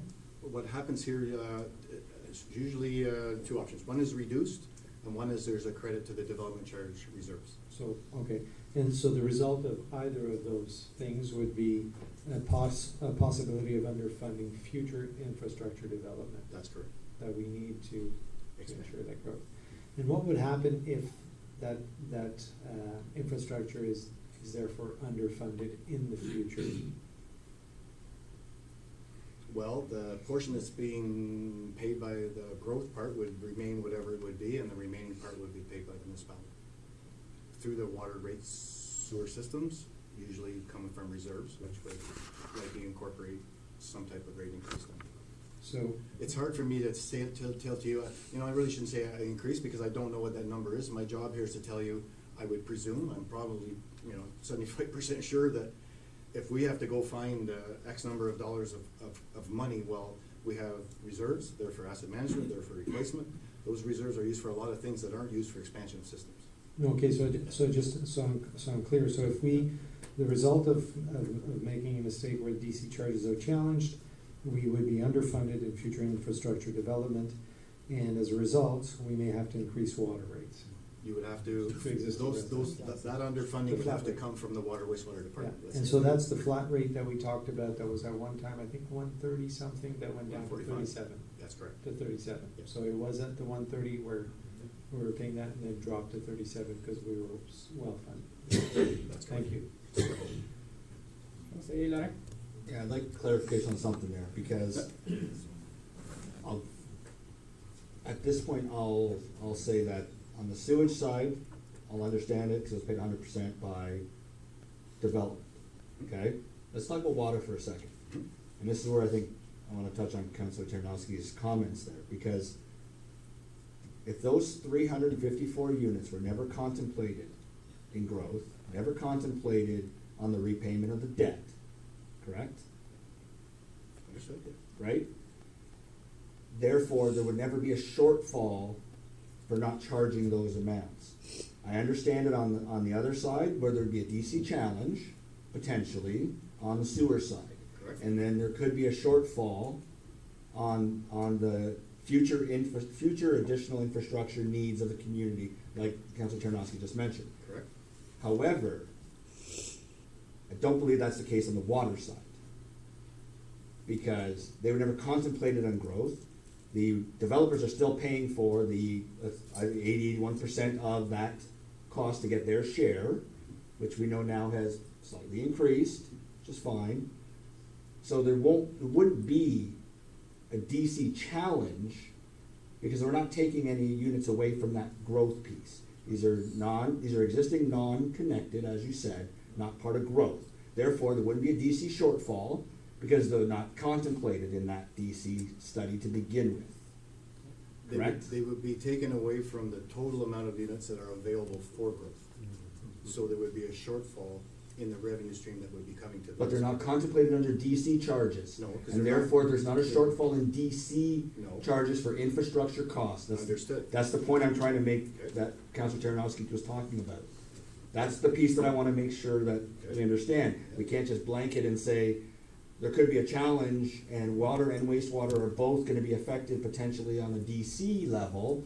Water won't be on the DC level because we're not taking from growth, is what I'm trying to say. I would wanna say two things. First one I would wanna say is that in a challenge under the DC, you can never fully understand what the challenge is going to be. So I can't tell you that there would be an effect or there wouldn't be an effect. Because I don't know that answer for you today until I get to that position. Okay, let me ask Mr. Godin a question. Under the current wastewater system, under the current water development charge program that we have today, understanding that we don't contemplate the 354 units, would there be a shortfall at the end of the DC if those 354 people did not connect? If they did not connect, Correct. Yeah. I think the issue is At this if they time, do connect, that's where it creates a shortfall. Well, even if they do connect, but right now they're not connected, so there would be no shortfall. They connect, would there be a shortfall? Because they were never contemplated. Mr. Goodley? Through you, Mr. Mayor. So to answer your question, Councilor Warren, the way I see it, there could be a shortfall. And to explain, what I see could happen if the DC was challenged by a developer. So basically, if we look at the project list in the water DCs, right, mostly it's the Ottawa debt payment. And what that brought us is a certain number of units, right? So the way I see it, that portion that's attributed to DCs, that cost, which is, let's just say 20 million, just to have a number, provided us with 4,500 units. So the way I see it, if a developer would say, well, some of those units from the 4,500, like 350 of those are going to be taken from private conversions, so you're not going to be collecting DCs on them. Well, that should be benefiting to existing. It shouldn't be included in the growth portion of the DC study. So in that sense, there would be if the DC charge, like if we don't impose this charge on those private conversions, there would be a shortfall there. And if that's the decision, like I don't know if it's the OMB or whichever judicial system decides, is that a certain portion of that project should be imposed on the conversions. Then what would happen is those payments that we're making, every year we're making about $990,000 payments on the Ottawa debt loan. Instead of having 800 funded by DCs, we would have maybe, I don't know, 650 or 700. So that difference of 100,000 would have to come from elsewhere. So that's what we're proposing to have funded by that new charge. Those funds that we're collecting from the private conversions would cover that portion. So I can't say that there would be a shortfall or there wouldn't, because obviously that would end on the result of the challenge, but there is a scenario where there could be a shortfall. And the logic behind how we brought this to council initially, it is exactly that way. So it's in a sense that we're not double charging anybody. We're not giving it out to two different groups and paying the same thing with it. We're paying a portion of it with one and the other portion with the other. That's kind of, I guess, the way I could answer your question. I don't know if it does that. If that helps. Yeah, it still doesn't make sense, because if they were not contemplated as growth, they're not contemplated in the development charge, right? Yeah, and just to answer that, And I'm only talking water, I'm not talking wastewater. No, I'm only but- talking water. no. But what the director is saying is, there's a shortfall because they're going from one to the other, so. You're If, taking if, away if from you're growth. taking it away from growth, you have to find that range. But they were never to control. contemplated in growth. We haven't had to do that before, because we're in a position, we're saying to people that are going to connect these systems. Now you're in a position where you're going to say, I'm going to take some units away from growth, and I'm going to pay for them half. But are we really? Are we really Well, taking them from growth? Well, we're gonna show you that in a slide shortly. Monsieur Leduc? Quelque chose à ajouter? No? Monsieur Godin? Oui, merci, Mr. Madron. The only thing I wanted to add to that, because you brought back the point many times that we're not contemplating them as growth. And when we did the DC study, we didn't have that information. The reason we brought this now is since the DC study, we did the growth management plans, and that's where the new information came up. We knew there was always potential for private conversion before, but now with the growth management plans that we've also showed our consultants, that's what triggered that we would bring this forward to to see how we can address this. Councilor Dion? One last question, when you, Mr. Godin, when you talk about the portion attributed to growth, portion attributed to, people connecting that were existing, the only problem I have with that is that we're always assuming a full conversion, meaning that everybody that's in there would, so we're planning for everybody to convert. And from the previous meeting that we had here, it was pretty clear that certainly a lot of people that were in the room had no intention to ever converting. So I'm just worried that sometimes when we're doing our math here and we're planning for this, we're planning to the best case, the most conservative possible scenario, which is smart in doing that, but is it realistic? Mr. Godin? Merci, Mr. Mayor. Donc, to answer your question, your comment, Councilor Minosky, I don't, in my logic, the number of units that actually convert is kind of irrelevant in the sense that if $1 million brought us 1,000 units, then it's basically $100 a unit or $1,000 a unit. So whether we say that there's going to be 500 conversions and 500 from growth, or if there's going to be 250 conversions and 750 from growth, that rate is still going to be the same rate. Councilor Bisson? Good answer. Yeah, that's what I was going to say, whether you take the full amount, It has conversion. every unit that you take from an older house is a unit that you cannot use for the new houses. Can we, Mr. Leduc, the first presentation, I started all this, at one point, did we have a legal, not opinion, but a review of what's being proposed by the administration?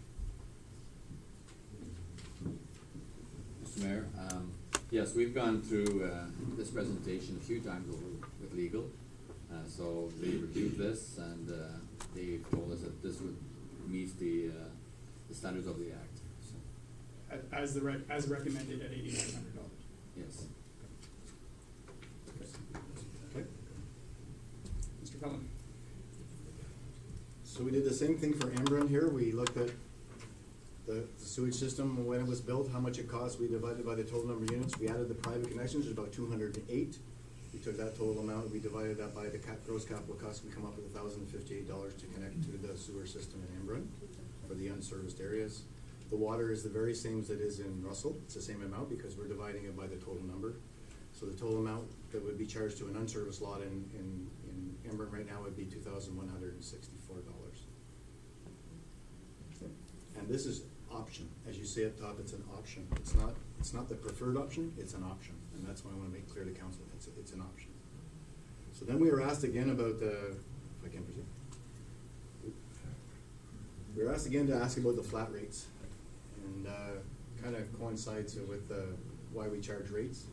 I mentioned this earlier in the day in the presentation too, the examples we have when we end up being in trouble and we need some money, and that's why we collect flat rates and that's why we build reserves. So these are three things that have happened in the last 15 years, specifically the one in Embrun, Russell, Maryville, which was an emergency construction project. So in other words, we had to come to council and ask for $789,000 that evening, and we had to proceed right away because we had a shortfall in our water system in the village of Russell, and we were in serious trouble. Russell, when we took the Russell sewage system over, we had a force main problem on Church Street.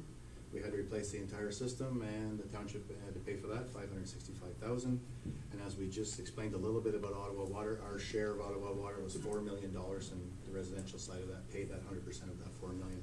So that's why the residents of the existing ratepayers pay for these systems and why they pay a flat fee, and why we consider that everyone who connects to the water system should be paying for it. And that's the whole point of this slide, is that that's why we collect the fees. Okay.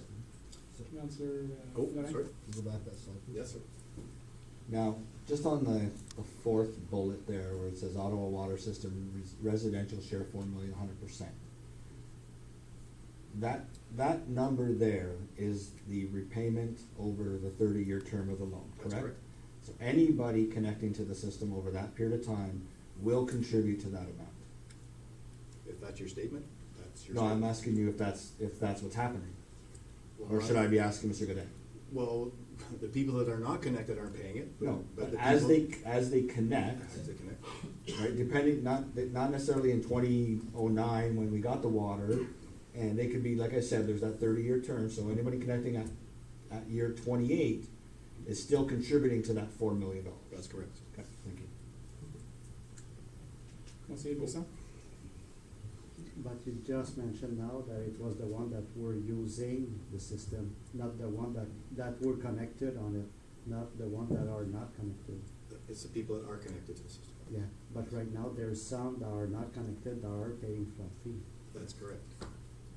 Why shouldn't they be, The reason why our bylaws in place for the people that aren't, it was the luxury of being able to have the ability to connect and the security of being able to connect if their well went bad.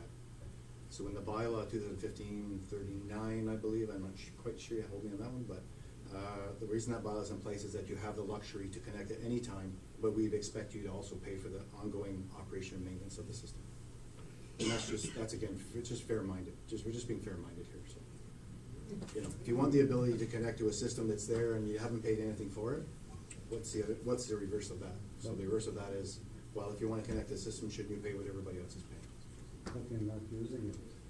I understand, and that's the portion of our bylaw that says there's a user fee, that says you pay a user fee when you're using the water system, and there's a fee that says you pay for all the capital costs that are involved in keeping the system up to date, and you have the ability and luxury to connect to that system. But then there's some that are paying flat fee that are not connected, and there's some that are not connected that are not paying flat fee, okay? Well, if there's no services on the street and no water main No, in no, front of their but property. there's some that has the pipe, that's what I did here. Not sure. Eh? I don't think so. So everybody that has the pipe in front of them that are not connected are all paying the flat fee? I thought there was some that were not. No, everybody's, from our recent information that we've compiled, everybody that's not connected and has a water main in front of their property is paying a flat fee. So the flat fee is more for all the Maintenance. the maintenance.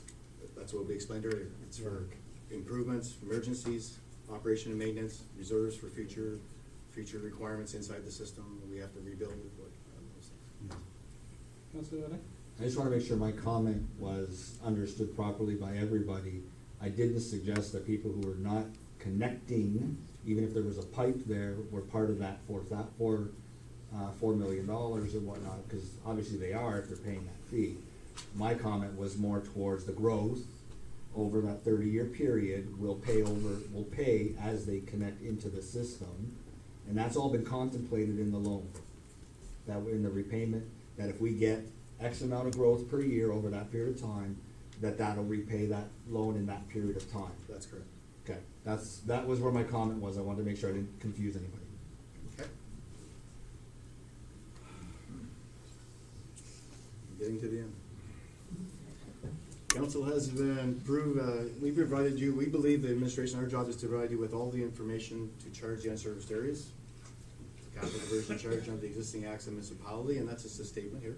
It's not, that's in stone but we have to take a position here as an administration to explain to you what our recommendations are. The conversion fee is not levied, then there will be a shortfall. We've already explained that to you. There will be a reduction of the number of units available for growth, which would be what we have already discussed. And there would be lucky sooner than later user fees being paid for the future capital costs earlier than expected. And what happens there is because we do have to do maintenance and upgrades to some of those capital works. And if we don't have that bit of growth money to assist us, then it comes from the rate system. So the township can expect a challenge from the DC development community. We're pretty aware that that's likely going to happen when it does happen. Can't say positively, but in our conversations with the development community, they are concerned. By charging a portion of the capital cost, this may possibly offset the penalty during the DC if there is one. And again, I say if there is one. And the very last one is, it is equitable and fair-minded. And this came from our consultant that says whoever connects to the water or wastewater system should pay a fee. It's very simple. Nothing is free today. And that's what we're saying is, to be fair-minded is that everybody that uses a system or pays for a system should pay for the system. And that's what we're saying. Yep. Councilor Sosi? Thank you, Mr. Mayor. The first statement, council is provided information to charge the unserviced areas. So you're saying that even if they're unserviced and they're not using the system, they're paying the No, capital charge? what I'm saying is we feel as an administration, we've provided you with enough information for you to make a decision. That's what we're saying. In regards to if somebody decides to connect to the system, this is the fee they're recommending. Okay. So this is where I want to make sure that council's fully aware, because council's already went through this process. So we have two significant projects are ready to proceed and on hold because we're waiting for council's decision. One of those projects has already been approved by council. And a setback here could be detrimental from a delay perspective, because when you delay developers, sometimes that becomes a situation. Residents whose septic systems have failed and are temporarily on holding tanks, we have some in Russell on Church Street who would just love us to put that pipe in the ground tomorrow, are waiting to move forward, and we understand that, and they remind us of it, that they call and ask when is this going to happen, because they are paying to have those tanks emptied, and I'm sure I don't know what it costs, but I'm sure it's fairly expensive. And then last but not least, council should decide whether the unserviced areas should be considered unserviced, as we explained tonight, or they're the proposed capital charge and provide the administration with some type of direction. I'm not finished yet, I'm just going through my conclusions. This is the one that I just want to make sure you are reminded about, is, and if council decides the units are growth, and this is the revenue stream that you're going to receive, and if you decide to do it under the options we've provided you tonight, this is how much money you would receive. So there is a short. Just for clarity. Again, we're not making council aware of this. We're making council aware of this so that the gentlemen sitting in front of you who are going to be here 3 years from now, and when you go through this DC challenge, that your council is fully aware that you were provided with the information, and that's my job to do that. So. And just to clarify, the shortfall, if you will, it's not within, 2 years, 3 years. It's if all the people that are unserviced over time decided to connect to the system, overall, that's what the shortfall would be. That's correct. But we understand there's areas where they might never go ahead, so. Yeah. And the position here we have to take is, and I'll go back to Councillor Tornesi's comment, is we're very conservative. I would want to be more conservative than I want to be, oops, we have no more capacity, and whoops, we're in trouble, So we take the worst case scenario. That's how our hydraulics are designed. We take the worst case scenario. Everything is worst case scenario. If we have a major flood this spring in our sewage system, and our flows go up to our design flows in our system, that's taken into consideration when we say, okay, here's the remaining capacity in our pumping stations. And we have to do that over every year over a 3-year basis. And that's very important for the department, because if we do end up with problems, we do end up having an overflow into the environment, well, I don't have to tell you how much that costs and the lawsuits you go through, and we're lucky we don't have any of those. So, and that's the reason we don't, because we are very on the conservative side. So, we haven't had any to date, and we don't expect to have any. So. Conseiller Lanet? When we talk about there'll be a shortfall, has the administration, whether it's Mr. Duke, Mr. Godin, or the infrastructure department, have we actually gone out and said, or told, or looked at, in Russell, you currently have 401 401 people who are non-service and wastewater. In Emblem, you have 208, and on the water system between Russell and Emblem, it looks like we have 354. Is that accurate based on that number there? Very close. Okay. How many of those numbers cannot connect? And we know right now, there's no way possible that they will ever connect, because the cost is absolutely ridiculous to get the pipe there. Okay. So my answer to that would be twofold. The first one is, we put capital costs in place. They're estimated capital cost, Class D. Let's use an area that we think is very expensive. So southeast of the Russell Water Tower, there's 232 units on septic. It requires about a $1.1 million pumping station to take the sewage away if there was ever an issue with that. At those times, that's when we would go back to OCIF and say, we have a serious problem. This is when funding is enacted. you have a situation, you have contamination. Now we score high because we have an area of a large number where we could apply funding to those areas. For the rest of the areas that have those capital costs, we understand that, but we can't say to you A, B, C, or D is gonna connect this year, next year, the year after that. We don't know that. So we have to take the worst case scenario, and that's what I just said. We take the worst case scenario, this is what it is. I can't tell you that area A, B, C, D, E, or F is going to connect in the next 20 years. But if I don't use that scenario to say that there is that possibility, then we're not doing our due diligence as a department to say, well, we should always remember that those areas may need possibly have services in the future. So when we say this statement, that's why we're using the statement, because it has to come from somewhere. Again, what I'm gonna say, it has to come from somewhere. I'm not saying there's gonna be a $3 million shortfall next year or the year after, but over a long period of time, those 354 units that are on water and 600 units on sewer, that revenue has to come from somewhere. But that's, you say you don't wanna show that, but that's exactly what Well, I'm you're showing it because my job is to show you the worst case scenario. But I believe, these numbers are overstated. And that's where I Well- have a problem, because not everybody will ever be able to connect. And then there's that pocket, the ones that we just can't service. Well, regardless. everybody can be serviced, but we have to put that in factor. It may cost a lot more for some areas, but everybody can be serviced from an engineering perspective. And then the other, Mr. Gidzik?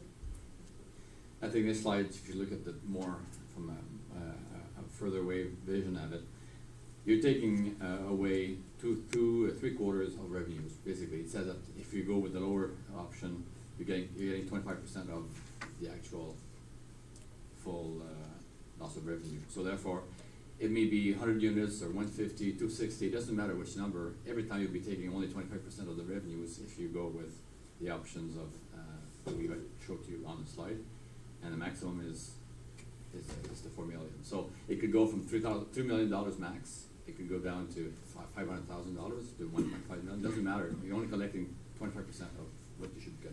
Essentially, every time somebody in a existing area that would connect, there would be a shortfall of roughly 75%. there's only a shortfall if there is an actual need to increase the system. And if there's not a need to increase the system, there is not a shortfall. But there will be a need to increase the system at one point in time. There definitely is, yeah. There is, so therefore, if you're not collecting the revenues for down the road, and you have to make an upgrade to the system, though that shortfall, whether it's $1 million, $2 million, $200, whatever the shortfall is, will have to come from somewhere. And most likely, it would be rates. Okay.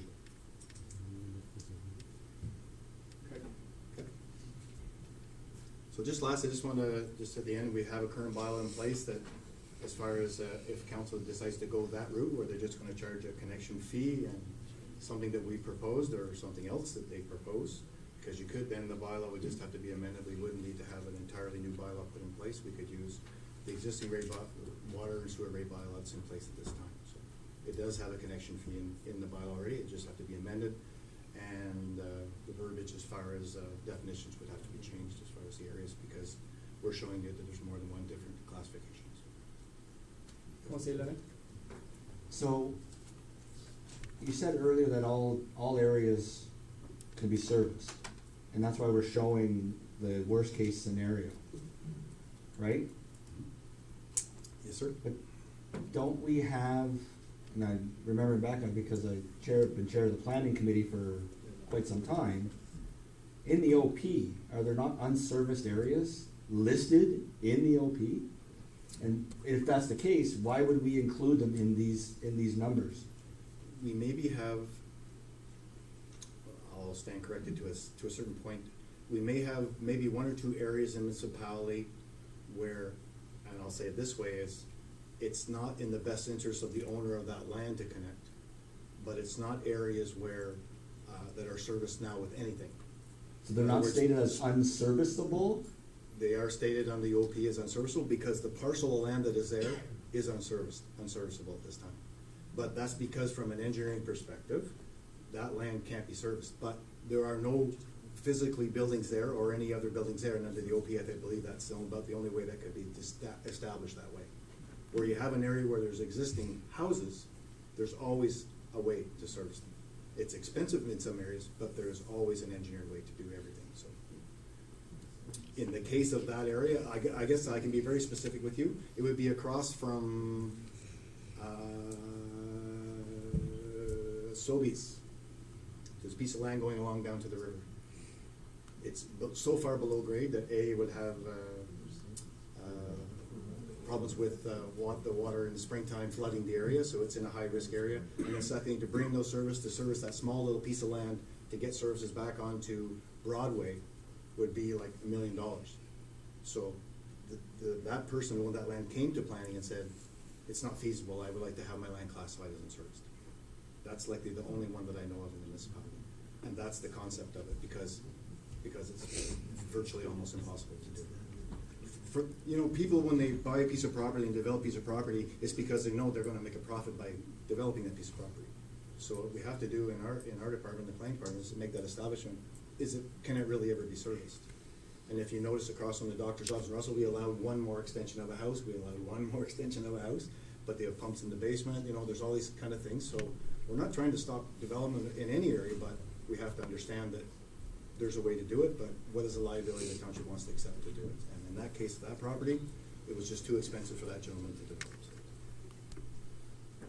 Councillor Associate and Councillor Adair. I was just gonna say then, so that justifies not building in floodplains. Just go to Rockland, you'll see that. Councillor Adair. So, at the end of the day, I'm trying to understand the total cost to put water and sewer into a new house and water and sewer into an existing house. Right? I know we're talking about the capital charge, which is that extra piece. But is it gonna be that much more expensive for someone who's an existing to actually be able to connect? It depends on what we've did in our growth management plans. It's depends on the area. Like, we have Bordeaux project here in Emblem, which is up above the high school on St. Jacques Street. It's solid rock. So are they ever going to connect? It's 65,000 without the rock component. So I don't want to connect. We're not going to force you to connect. But what happens when all the wells go bad and the septics go bad and it's in solid rock? Where do they go? They come to the municipality and say, oh, my well's no good anymore, my septic system's blown, what can I do? That's when council would direct the administration to say, is there a way to get funding for this area? Because it's a very specific area that isn't the norm. And because we're so efficient in our management of our water and sewer allocations, we would have that contingency amount available to connect those people. The way it works here, I'll try to explain to you how it works here. We try to do it in 5-year increments. We try to go 2014, 2019, 2019, 2024, 24 to 28, 28 to 31. And 31 is the last cutoff year we have for growth. So all the growth that happens to 2031, we've incorporated into our plans, into our hydraulic, into our water wastewater systems, to understand that we can service all those people. Then we come to council, our planning department comes to council, says we approve the subdivision because we have capacity. When they file that application with the county, the first question is, do you have capacity in your water and sewer system? So again, when we get up to that 10%, we put the brakes on. But for now, since our systems have been expanded, how do I say that? I will say it's like on the benefit of the administration and infrastructure and council, you've allowed these developers to super expand, because you have in Russell and you have in Emerald, allow them to build bigger systems, because when you expand a system, you might as well make it bigger, because you know some way down the road, and it's a lot of right now you have a lot of units of capacity. But the issue here, councillor, is that the developers have paid 100% of them. On the wastewater side. But they've paid their share on the water side as well, and the existing residents have paid their share at 100% as well. Correct. So when you say you're not going to charge, well, that puts you in a position to say, under the water side, is that fair-minded for people to be able to have the service for free when everybody else has paid for it? And on the wastewater side, it goes against the DC charge that, well, we're gonna allow people to connect to a system that we haven't paid for. So I put council in that position and say, oh, you're gonna allow people to connect to a sewer system? We've never paid for that. That's where your DC challenge comes from.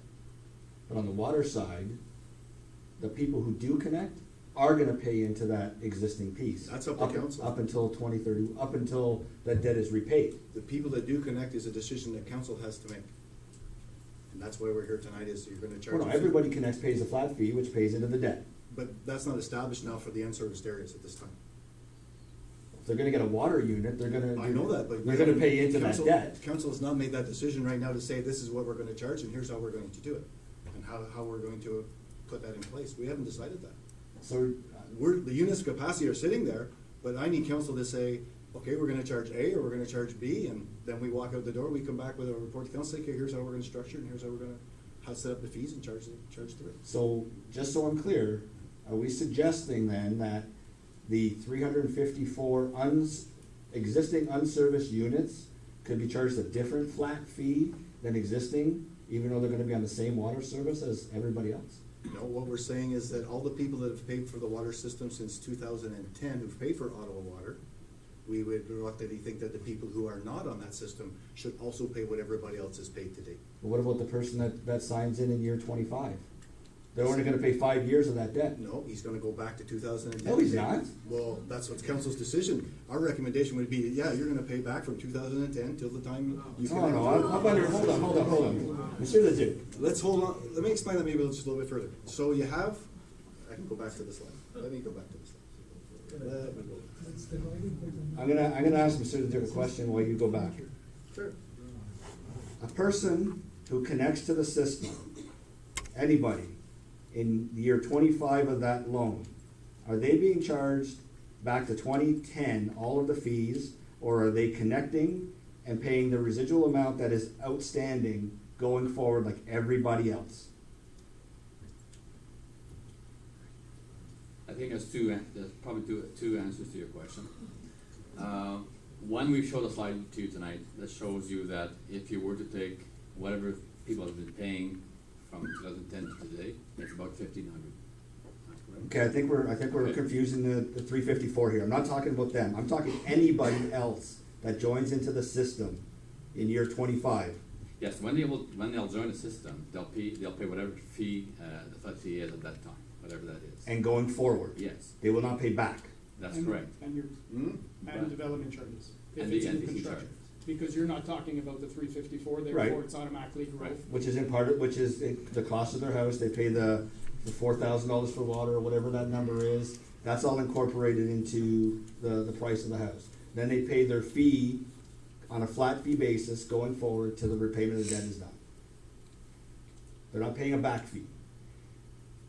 So what we're saying to council, so if you were to consider what they paid since 2010 for fairness and equity, those who've been in there in the system since then have paid 1,500.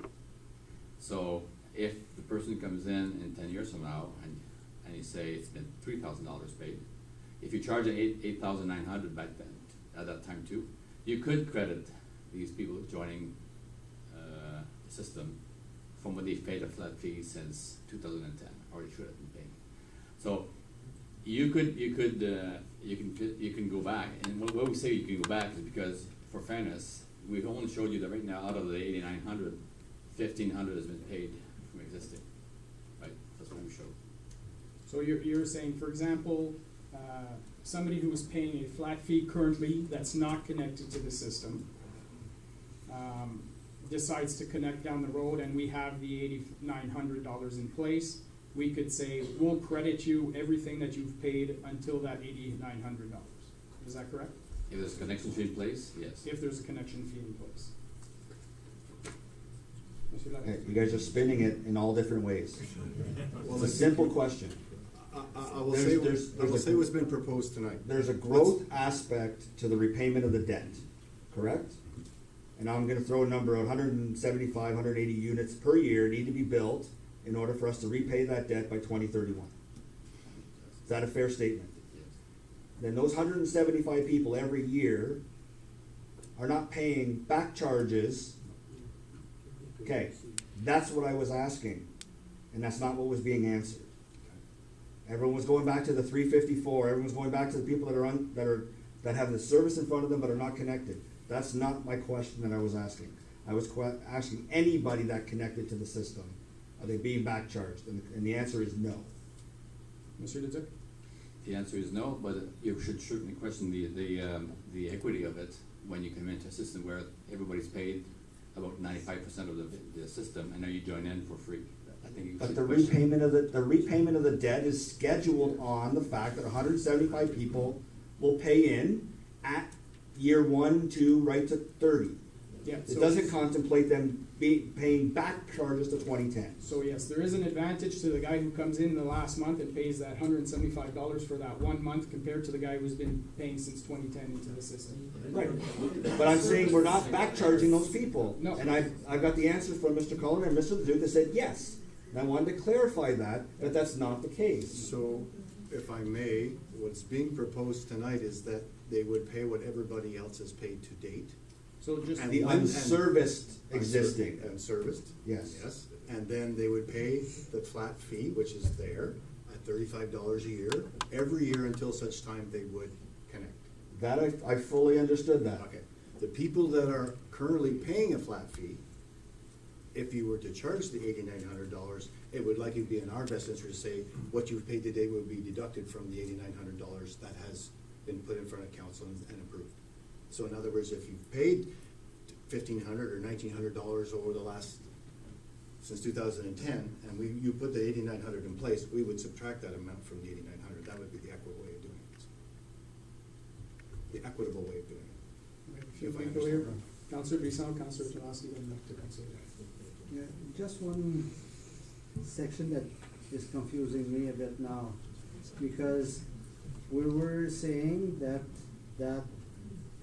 new charge, it's not a tax, it's a charge, is just another name for the DC charge for new houses for the service of water and for sewage and water. Monsieur Leduc? Since we're saying that a new house connecting or an existing house connecting is taking away from growth, that's why the administration says that if you're gonna take away connection from growth, the person should be paying whatever DC equivalent is being charged at 8,900.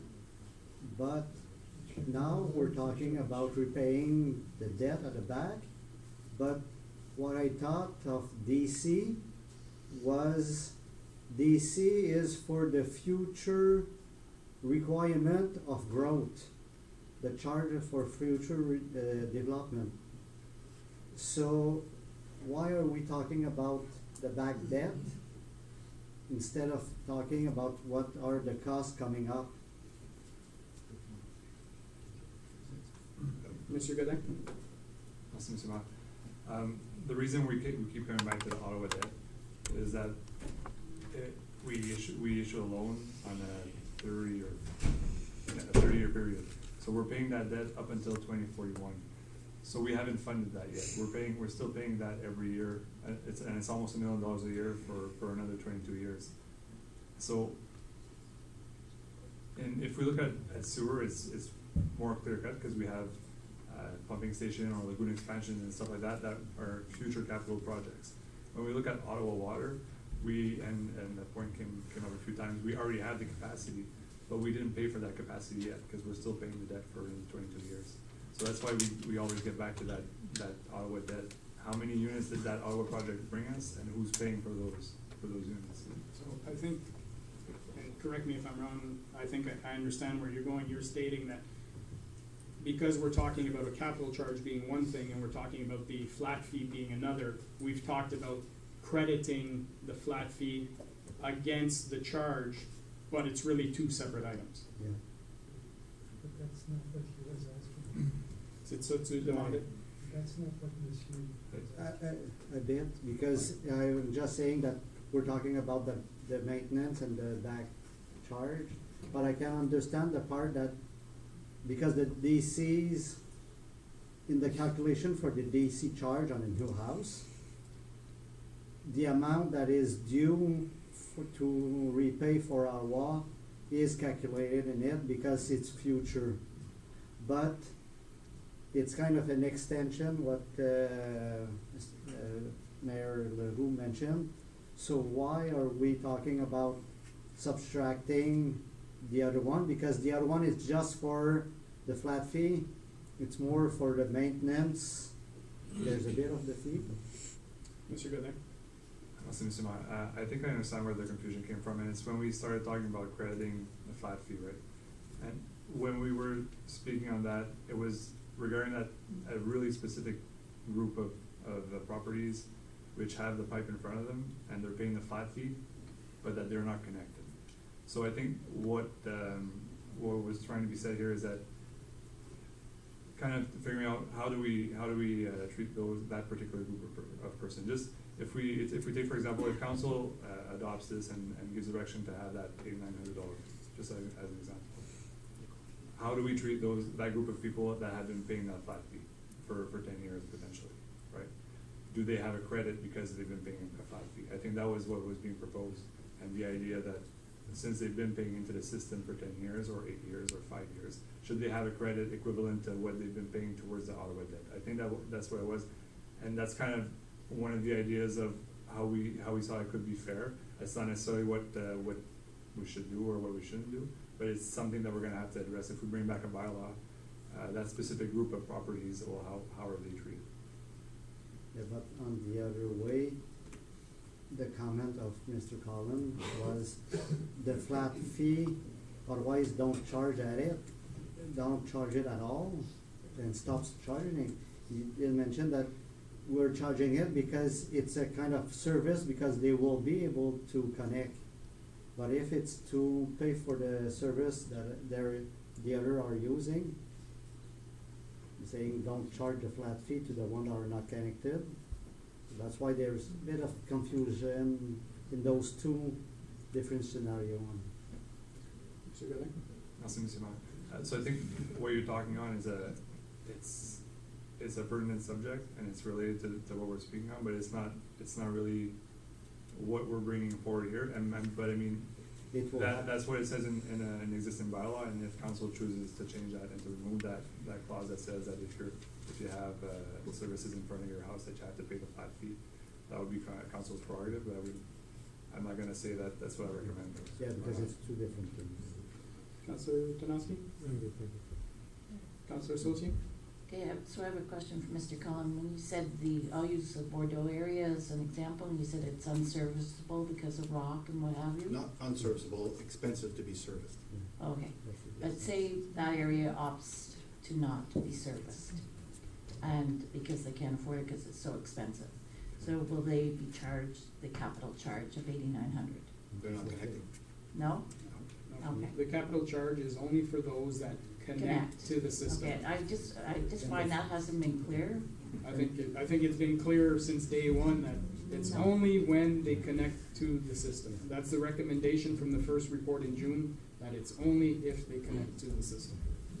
So the charge will be whenever they connect, but if the pipe pass in front, then they will be charged a flat fee right now. As it is right now, they will charge. At Bordeaux, if the pipe is not passing in front of the house, they're not paying any flat fee. But as soon as the pipe pass in front, right now they're paying the flat fee. And whenever they hook on the system directly to the house, then they have the charge. If this goes through, and Yeah. currently that's the bylaw in place, that if the pipe passes in front of your house, yes, you are paying flat fee. Other question, Councillor Barret? So we're basically doing this because we're taking the water allocations and the sewer allocations out of the system, right? Midday, I think that's pretty basic, yes. Okay. So what about all the other allocations we give out within the village limits for, whether it's a 0.67 for an in-law suite, or there's a duplex that goes in, and all of a sudden they put extra units in the basement, they need another 2, 4, 6, 8, 10 units, out of a 20 units, they add another whatever downstairs. Those are all units going through that whole system as well. Correct. And it requires a building permit, so they would be charged under the DCO. They would pay. The DC charges as per the amount that they're being charged as the unit cost that's put in place in the DC budget. So somebody who is adding an apartment in their basement, get charged the $18,000 fee or whatever the number is. It's based on the amount of the unit, so if you're putting an apartment, it'd be 0.65. Okay, 0.65, Yeah. it's what they would pay, 0.65 of the DC charge. That's correct. DC charge today is around what? 8,900. For, I think you're talking total? Total. Total. Total? You would be 17? paying 0.65. That's what I was saying, 18. So Yep. water and wastewater is about $9,000. Yep, So they would pay 6.65 of that number today, of the total amount of DC, correct. of the total amount of DC. That's when they get a building permit, as in your definitions at the beginning, the growth, if there's a building permit, Expansion, expansion. reconstruction, any of those things. Okay. Any more questions, members of council, at this point in time? Just Monsieur one Bisson? clarification. I know, Mrs. Tremblay is not here, but whenever it's just, I don't know if they need a permit, whenever the house is already fit for a second apartment, but then do they need a construction permit? Or it just that they want to change the designation?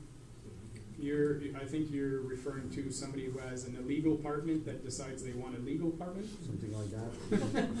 Yeah, I think we all understand there is those situations, but if they're coming to council, to make sure, to get their illegal apartment legalized, Yeah. then there's a process they go through. They have to meet all the codes, and they go through the same process. Yeah, but is there, are Well, they they charged the they DC come before charge? council to get a unit if they're adding, Yeah, but are they charged DC charge?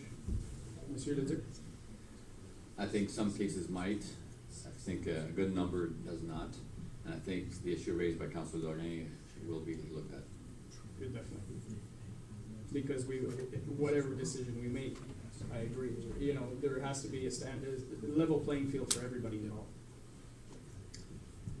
Want to say that? Yeah. My basic comment is, I think we're overstating the need at whatever those numbers were on the last slide that we looked at. And I think we really need to delve deeper into actuals rather than projections and figure out who will actually connect at some point in time, and actually even speak to the people and see if there's even a want out of the people who are existing there now. And we're talking 600 residents that we're talking about. I don't think it's that difficult to go to them on a preliminary basis and say, do you even have a desire to connect water and or sewer at any point where you own this property? And at least that gives us a guideline to say that those people might potentially connect and these ones might not. And then we can truly see what that actual number would be. And we don't have to cost everything out in terms of the piping and whatnot. It's just a straight yes or no question. Would you like municipal water or wouldn't you? Costing comes after that. And then they can still opt in or opt out from the costing perspective if we ever went to that area. But just to throw out just the numbers that are there, I think we need to actually grind it down and come out to an actual number that makes more sense of connectability versus what we're showing today. So I will respond in the sense that, as I mentioned earlier, whether there's 100 people connect or 600 that connect, there will be a shortfall over time that will require funds that will be short at one point in time, and rates most likely would have to cover that shortfall at one point in time for that shortfall. Regardless, if 100 people say I'm connecting or say I don't connect, there's a shortfall. So it's council, this council has to make a decision whether we're accepting, there's two scenarios there, or there potentially three scenarios. One scenario is we charge the equivalent amount to the DC charge, which is exactly the revenue we would be if if a new construction is going forward. That's the funds we would collect.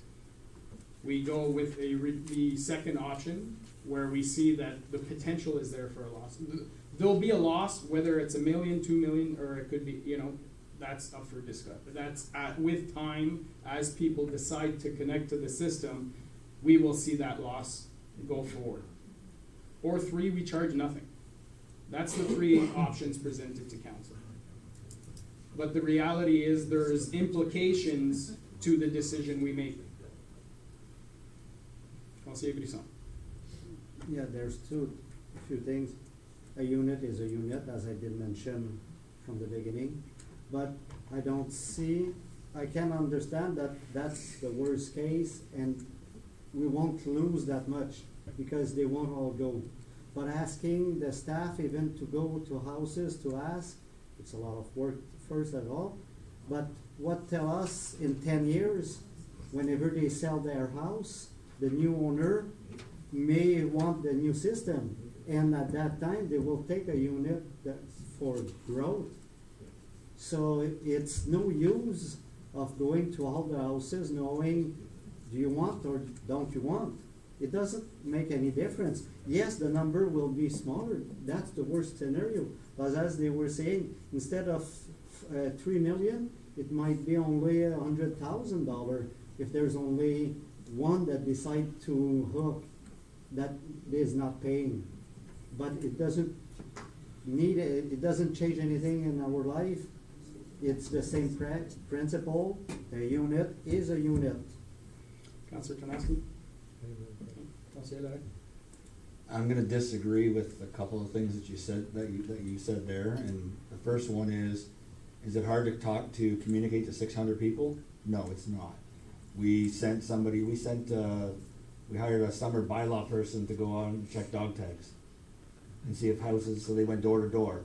So for us to go to 600 houses is not that difficult, or to pick up the phone and make a phone call.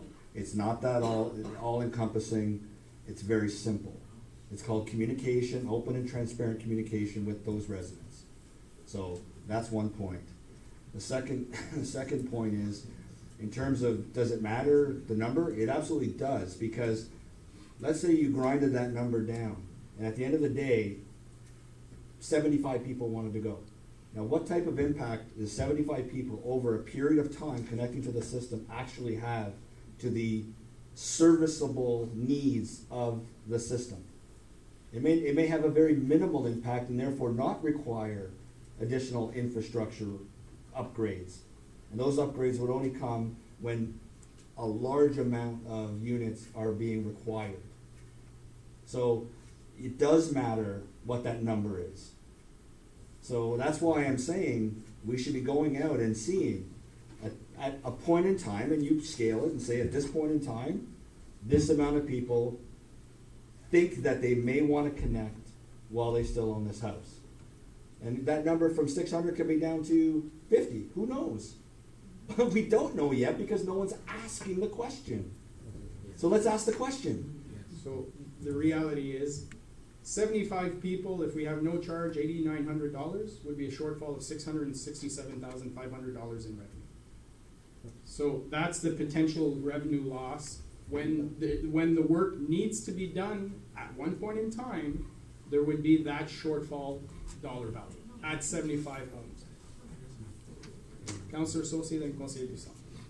I want to agree with Councillor Laurent on this point, Sarah, and also, like, we send out a tax bill to all our residents, so I'm sure we have all the addresses or emails, and I think we still have failed in communicating with the residents that this is affecting. So I think we still have to ask the question and get those exact numbers on how many want to connect, and then we'll be able to have more of a clear figure of numbers. So I guess I'll ask this question. If we send out notices and people decide they don't want to connect to the system, so this charge does not affect them whatsoever. I think that's a fair assumption. If you're not connecting to the system, this charge does not affect you. That is their choice. Okay? So again, I state that it doesn't matter how many people decide they want to connect. That's a picture once in time, as Councillor Brisson said.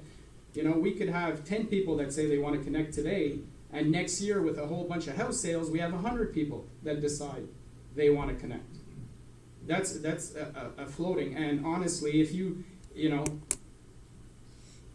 say to the people, do you want to connect? The first question is going to be, how much is it going to cost me? I think that's fair. That would be my first question. Okay, so simply going out to say, yes, well, you want to connect? Well, how much are you going to connect? Well, we don't have those numbers. We have preliminary estimates that we saw that they jumped up significantly in the last 2 years since that. So we know that this is the base, but it's going to be much higher. So I think the reality is that chances are most people, I would assume, don't want to connect to the system. So then why are we doing this? If no Because one wants if- to connect. Because if they decide to connect, it creates a shortfall if we do not have a bylaw in place. And that's what it comes down to. If people decide to connect to the system and there's no bylaw in place, we create a shortfall that will result in most likely rates having to go up. There's only a shortfall if there's a need to increase the actual services. But you're taking Right? a picture in time saying, oh, this one person won't affect the system. No, one person won't affect the system. No. But over time, as many people connect, both growth and existing, there is an overall system that has to be upgraded. And we're saying, do we want the people who are causing that system to upgrade at one point in time, do we charge them or we don't charge them? That's the decision in front of council at this point in time. As far as, it's been mentioned in the past, we should hold meetings. Well, this is what I'll say in regards to meeting. Because the first question is going to be, how much is it going to cost me? We know there's 15 areas. I would suggest if council wants to go in that direction of meeting, staff aren't making the call here. It's council that's making the call. So if council decides they want meetings, I suggest we do area-specific meetings for the 15 areas. We can sit up here and have conversations with our residents, but I'm not going to put my staff out there to be hung out to, take shots. I think that we're here to make decisions. That's what we're elected for. But at the end of the day, it comes down to, are we going to create a shortfall or not? If council decides to create that shortfall, that's our right. But we have to know the consequences of our decision. And that's what the information that has been provided by the administration has done. 2 meetings now, they've given us all this information. I don't see the point in going to the residents to say, do you want to connect, when we don't have all the information to give them. I don't think you'll get an accurate picture if that's the case. We'll see what you say. And also, just to come back, that whether we're losing 3 million or even $100,000, we still have that pending course tribunal case for DC charge, that if we don't do anything, potential, we have the potential that they come.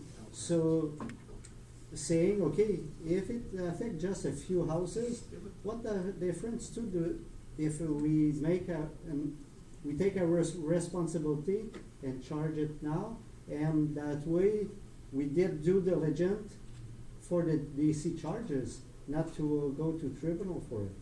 That's the other one. Councillor Associate.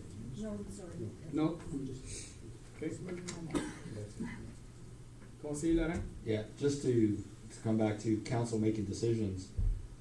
Council did give direction already to communicate to those 600 people, and that hasn't been done. So I thought we had done that already at one point in time. Actually, two points in time. Monsieur Leduc? Mr. Mayor, I don't believe council gave direction. I think there were council members who shared their opinions as to how we should communicate with anyone involved here. And I'm talking also to the developer community and also the existing ratepayers who also should be consulted on this discussion. So I think council members individually have shared some opinions, but council as a whole gave me a direction. We always responded to you saying, we'll be back to you and give you all the information before we get a mandate to go and consult the people. We've always said that to you, and I think we didn't get anything officially from council. Correct. I think as well, as you mentioned, we're talking about 600 potential homes. We're talking roughly about 6,000 current users of the system who might see their rates increase based on a decision of council. So I think those people need to be consulted as well. But we're talking about these units here. We're talking about the 600 units. We're not talking about the other existing residents. Yes, it does. These people don't even know that this is going on.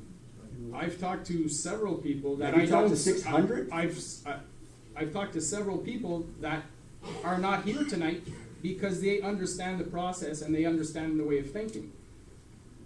I think this was an issue that we've been hearing about for the last 6 months.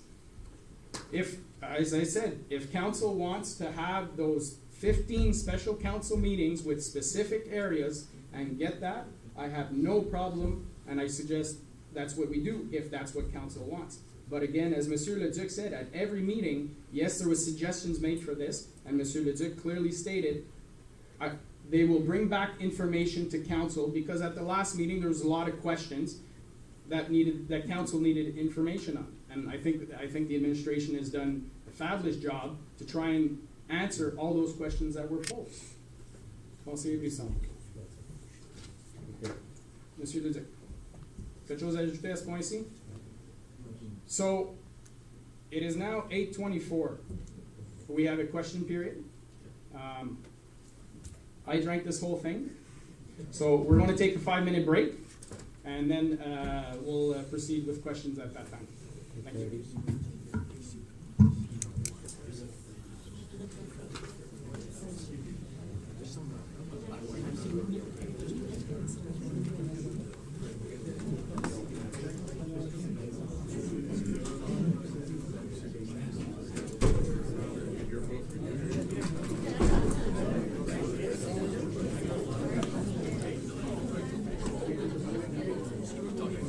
We are now at the question period, where Mr.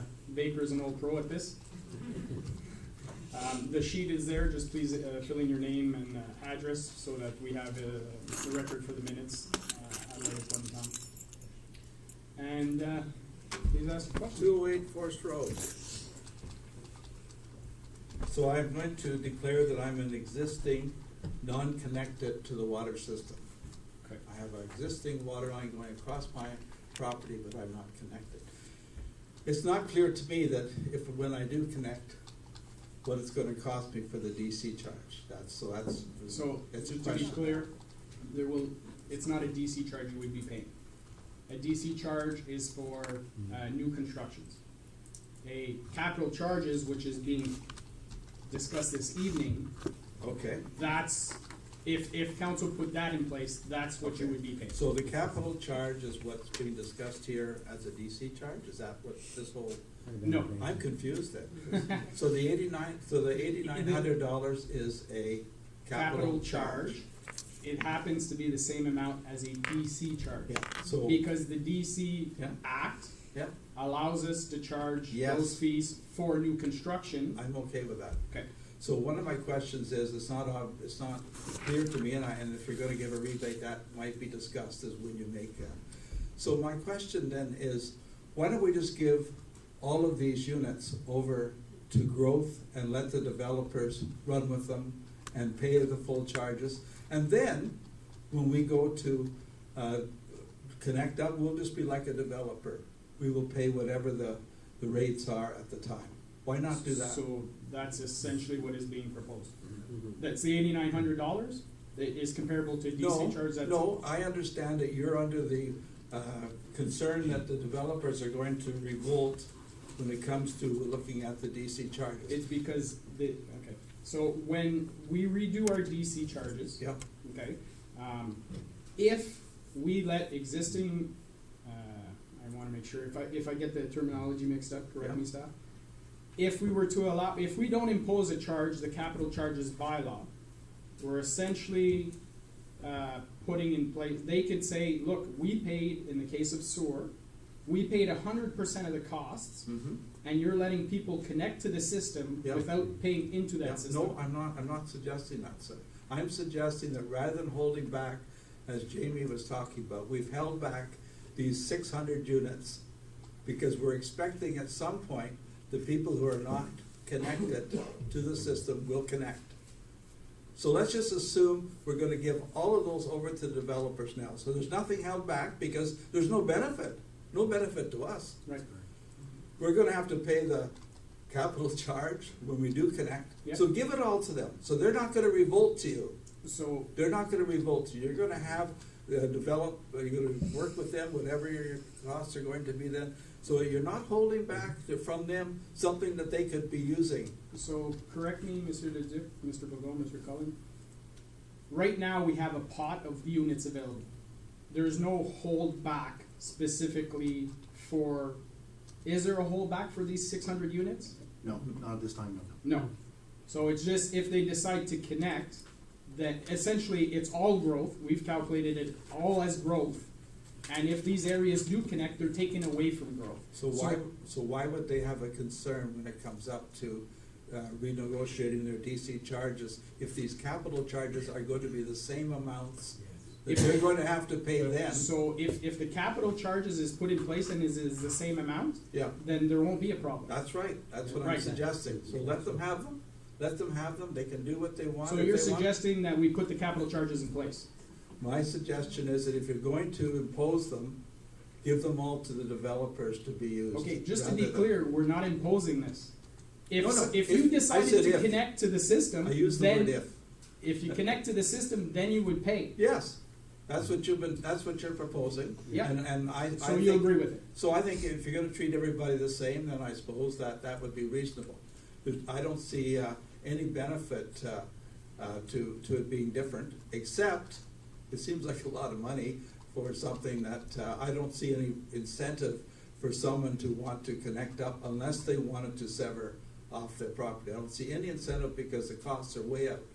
So my other question is, why is it the only option being offered is a connection to sewer and water municipal? Why not? Why not have a trickle system for Heritage and Trillium? Why is that a possibility? We don't have to fight fires every time we put a pipe in the ground, because that's what the hydraulic capacities are based on, fighting fires. So that's way beyond my knowledge? Monsieur Leduc, Monsieur Bourgon, Mr. Cullen? So I'm just gonna add as well, then why not offer other alternative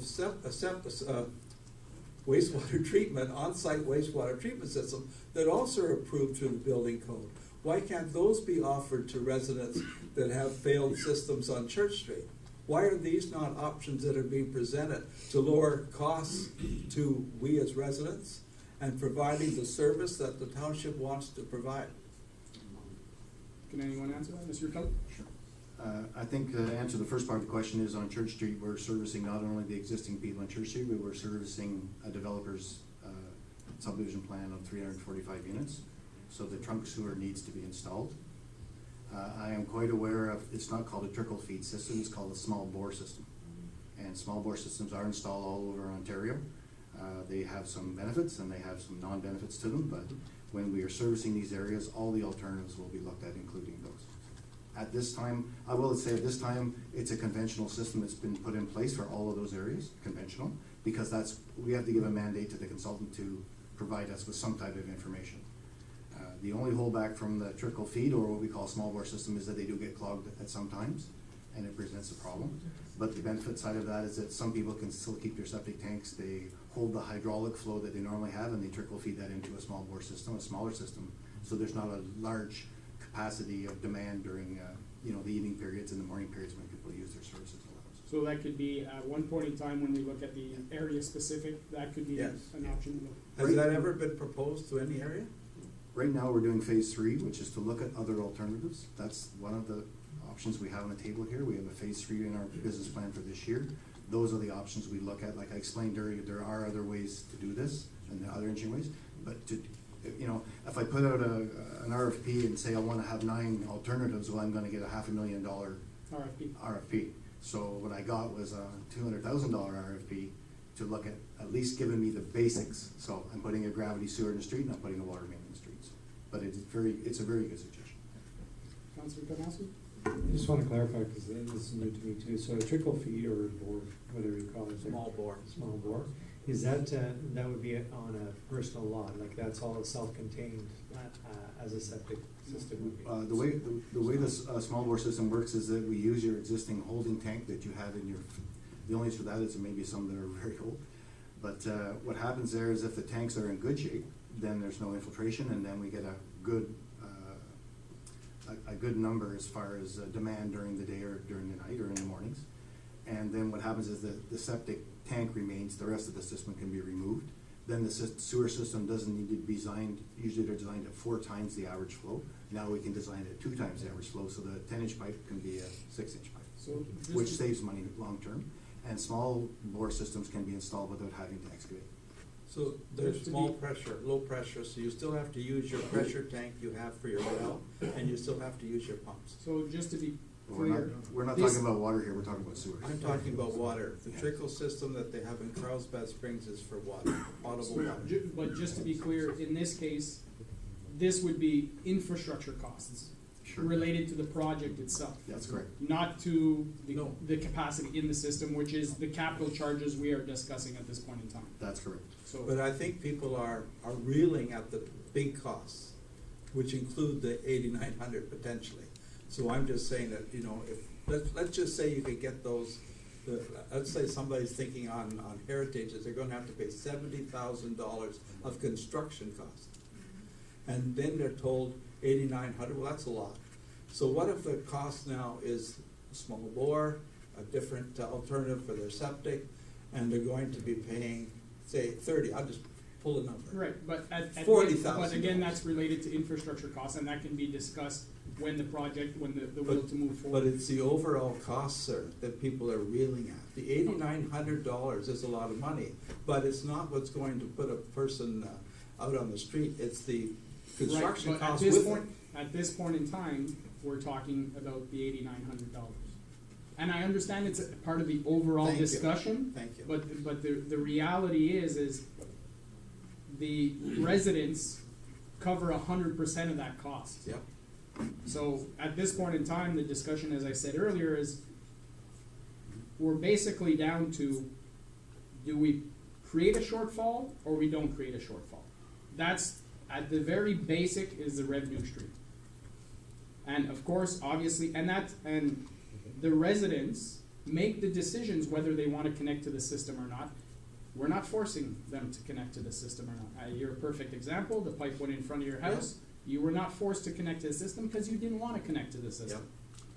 And that's the scenario. And it looks like I never will now. That's your choice. Councilor Janoski. A question for Mr. Collin, real quick. When I look at the amortization schedule for that 8,900, there is interest at 3.45%. I'm just trying to understand, so the capital charges that we would be collecting would be for future infrastructure needs to cover the added capacity and so on, correct?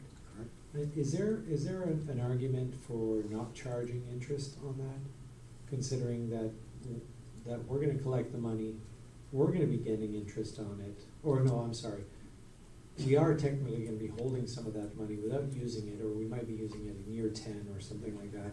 Is there an argument for a reduced interest rate or no interest rate on that? Mr. Cullen? Mr. The current, Yeah. I'll let the finance director. Mr. Gooden. Muslim Sumat. I would actually argue to the contrary. Just because the DC study, when we have our capital project list for the total project cost, that's already annualized at that point in time, knowing that, okay, we're gonna have $3 million in expenditures in 5 years for a pumping station. It's annualized, so that $3 million in 5 years is maybe only 2-point-something million in the actual DCs, right? So in this case here, we're letting them pay over 20 years, so we'll be collecting in 20 years a portion of that payment for the cost that's already been brought down to 2017. Michel Souligny, Cousineau Court, Russell. I have a question, and that is not very clear. Something is not very clear here. Is that for the water system, when the water was brought from Ottawa, the 354 units that apparently were never considered into bringing the Ottawa, like they were not being considered as being part of the units to be serviced or whatever. And from what I heard is that to get the funding, someone went to I don't know if it was the council or municipality or the provincial government, and said, we're up to capacity, we have no more capability, and we are not able to service the 354 units that are not serviced right now. And that's what the thing that made us able to get the funding. So I wasn't here at that time? So, was there leverage from those 350 to get the money? Because that was said tonight in Mr. the Cullen? presentation. So if the 350 were used for leverage to get the funding, then why don't you say it? Mr. Cullen? I actually did say it, so, they were part of the application process. They did have an impact on whether we receive funding or not. My answer, second part of that answer was that the construction cost and the funding that was received was used 100% for the construction of the water main from the city of Ottawa to a reservoir on Castor Street. So I don't know what else. So not for I can't answer you any further. Is there a reduction to unserviced areas? Like, that was never complicated, never discussed or never put in the ESR when it was completed. So in that light, we could say that the 350 that are not connected to the water system did have a very beneficial impact into getting the Ottawa water and all the growth capacity that came with it. And now you're saying you never paid for that. You never brought anything to that. By being here long time ago and not being serviced and not taking any capacity in a system that was up to the max, we actually helped this municipality to get a lot of growth. And now you're telling me you never contributed nothing and you should pay? Hard to take. Second, Just to answer that point, Mr. Kakar, no. Did I not see in the report that residents in Russell paid an extra $1,600 because certain areas did not go ahead? That's 76. That's correct. That's correct, okay. that's true, but they got the water that they never had before, which is good. The other thing is I can see the benefit of having $4 million on the books as maybe collateral and to show this is what's coming in our finance from now until 2030. But if nobody, hypothetically, if nobody ever connects, that $4 million will never be collected. It will be collected through DC charges. Correct, through DC charges. Yes. So in the meantime, DC charges are going up because the loan apparently is due what, 2030? So DC charges are reviewed at every interval, every 5 years. So, As we saw, there was the DC charges, there was a reduction at the last review. So it goes up, it goes down. Same So- thing, and I'll just clarify this point. When we talk about capital charges, if we were to match the amount in the DC, if it went up or down, it would be the same thing, correct? okay, so in 5 years from now, if nobody has connected, DC charges will go up. Not necessarily. So when will they go up to pay for the 4 million? There is no shortfall. If there's no shortfall. Is there or is there not a shortfall? There is a You short. said there was a shortfall all through the evening. Yes, Now there's no shortfall. If the existing residents never connect, Yes. there is no shortfall. If they connect, they create a shortfall. That's essentially what it comes down to. A shortfall on the money side or the units available? Both. You're taking away, on the DC charge is $8,900. If we But- say there's no charge to an existing, we lose that $8,900. Okay, but as it stands now, you would like to put that 89,000, that $8,900, That is what's being proposed by the so administration. that there would be no shortfall. So there would be no shortfall, so that when the time comes to do the work in the system, We're not short those funds. Okay, so, but anyway, the other thing is that proposed surcharge stays with the house. So what happens when the owner sells the house and he's not connected? And the house is not connected, let's say. There is no Okay. surcharge. It goes to the next owner. Okay, the surcharge is only when somebody connects to the system. Correct. So if you don't connect to the system, there's no charge. You sell your house, the next person doesn't want to connect, there's no charge. Okay. If they decide to connect, then there would be a charge. Okay. Okay, good. Lots of confusion and things explained and changing. Thanks. Thank you. Finish it off, I'll finish it later. Good evening, Mr. Mayor, Council. Charles Armstrong, 85 Castlebar and Everett. I have some questions on the presentation, and I asked, well, before I ask my questions, just to let you know, I'm not connected to the sewer system, and at the moment I have no desire, interest in connecting to the sewer system. Okay? Okay. Um, So this won't affect you. well, now Unless you you're, now, decide to connect in the future. Now we come into the questions, because the capital charges bylaw, the one that was in the last meeting where it was considered, says, and let me just pull it up here and I'll read it for you. Section 391 of the Municipal Act. No. 391 of the Municipal Act is, it's got all kinds of limitations on it, section 400 anyway, so. It says, where's,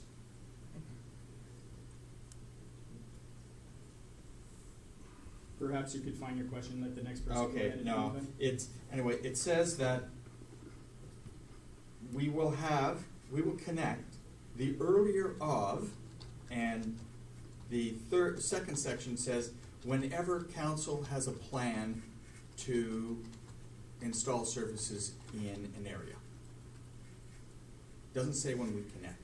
It says whenever there is a plan. Monsieur Leduc? It says, quote, 6.1.2. The date township authorizes by bylaw the extension of the wastewater system or water system so as to enable the provision of water or wastewater service to the benefiting property. Monsieur Leduc? Mr. Mayor, members of council, we only had one reading of that bylaw. And tonight on the last slide, we suggested that we more go away from that initial bylaw and more look at the 21539 and amend it as required. So there might be some wording, like Mr. Armstrong suggests there, that are there now, that might not be at all in there, because this bylaw will not be the one we'll be referring to council, probably if council gives us direction to proceed. Okay, that's it. Okay. Can we look at slide 7? I have some questions on that slide. Slide 7. Yes.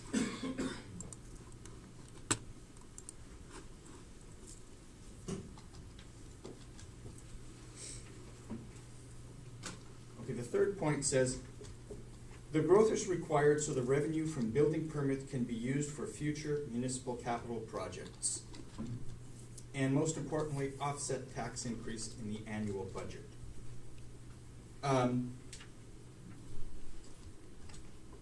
I'm wondering, that sounds very much like a pyramid scheme. Is that what we're looking at here? You have to have new to pay for the old, so that you can get new to pay for the old, so that you can get. I think that's in every municipality it's the same thing. I'll give you a scenario. Your municipality has zero growth. Mm-hmm. We pay a certain level of tax for the certain level of service we have. As the infrastructure ages and those have to be replaced, that would mean that your taxes would have to go up to cover the costs unless you have growth. But that's Growth not. helps to. But that's not growth paying for growth. That's growth paying for existing. But we're not talking about a DC charge here. We're talking about building permits. I didn't. The growth is required to understand the that. revenue from the building permits. can be used for municipal capital project, and most importantly, offset tax increases in the annual budget.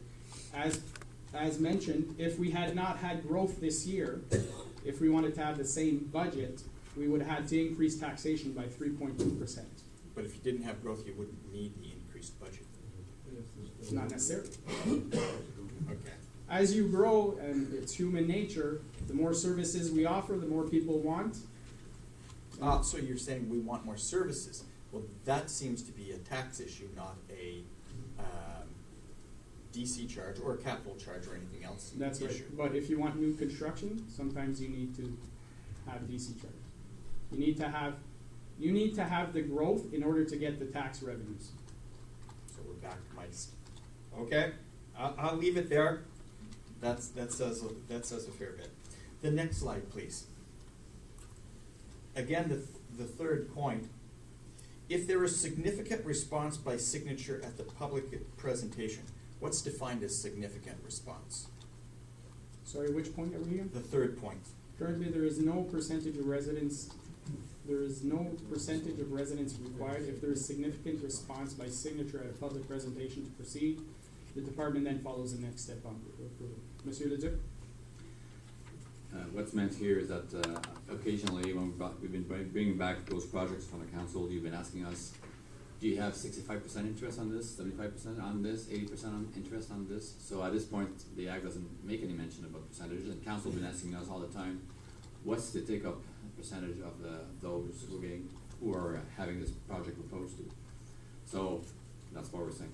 There's nothing in the Act per No. se, but historically, in the last few projects that have done, council members have asked what the percentage is Yeah, because of I think people who council- are interested in connecting. Yeah, I think council was more concerned than having 50+1. You want to have a higher percentage of acceptance before a project would go forward. Correct. So there's no, you look at that at the time. At the time, correct. And Okay. as previously mentioned, often it's the residents who bring a petition to council to say, we would like you to investigate this further, to get more accurate costs, and that's when council gives direction to study that further. Okay. Can we go to slide 21, please? In this case, the Russell Village water funding, it says at the time it was subsidized to 83.9%. Correct. Has there been any research into what is available in terms of percentage for funding subsidies now under the scheme we have today? I believe that Mr. Cullen stated in his presentation that when there's environmental concerns, it carries more weight. But as I previously stated, and I'm not sure if the administration can back, I've never seen grants for specific streets to help a certain, 2-3 people without an environmental concern. I've never seen it. Have we ever had 2 or 3 people? There are streets where it's only a few houses to be connected, 10, 12 maybe, but I've never seen it. Monsieur Bourgon, Mr. Cullen? We've never. Dunlop, absolutely, it was not contaminated. I'll wait my turn. Okay, yeah, right, your turn. Okay. Another slide I didn't understand was slide 24. And it's the difference of the connection to the Russell residents, and it's a 6-kilometer difference in frontage. Do I understand that, just as a hypothetical example, 56 Craig Street connected, the pipe was continued through 58, past 58, but they didn't connect, and the pipe went by 60 Craig Street and 60 Craig Street connected, so 58 was not connected? Or was it that Certain areas like Trillium and Heritage did not connect? Monsieur Bourgon, Mr. Cullen, are we talking about certain areas that decided not to connect? Yes. Yes. Because So in not that, individual houses in between, it was certain areas decided not to connect, which essentially are some of the unserviced areas we're talking about today. so in it, where it says connection charges if petition residents would have paid, there would have been more pipe laid. So this analysis is not relevant, as it stated here, because the higher cost, the 6871 over 20 years would have been the same, assuming other residents like Trillium and Heritage, because there's no pipe laid, so there's no cost to not laying pipe. Is it Mr. Cullen? Depending on the grant associated with the system would have paid 83.9% for all the construction in the village of Russell, no matter where the area was. But you still wouldn't have had costs to build pipe in Trillium, Tweed, and I gather that includes Depin and the other areas as Back well. in those days, I'm not sure Yep. what the map was like. Want to say that? Correct me if I'm wrong, Mr. Collin, but for this, did you not take into account all of the frontage? Yes. So they did calculate for those costs, because it was calculated by frontage, available frontage across the entire area. Yeah, I'm not So- worried about the frontage. It's- Based Well, on. But that would have been the cost of the pipe going into Heritage and those other areas that are calculated in that frontage cost. So yes, it was contemplated in that. So I just wanted to make sure that you understand it, so that is a relevant statistic. But what you're saying is, if you moved it into Heritage and Trillium, for example, the cost per meter would have dropped from $9.91 a meter to $7.20 a meter. So the cost of installing into that area, like Heritage and Trillium, would have reduced the cost to the other people, Right. even though they didn't install a pipe in Heritage and Trillium.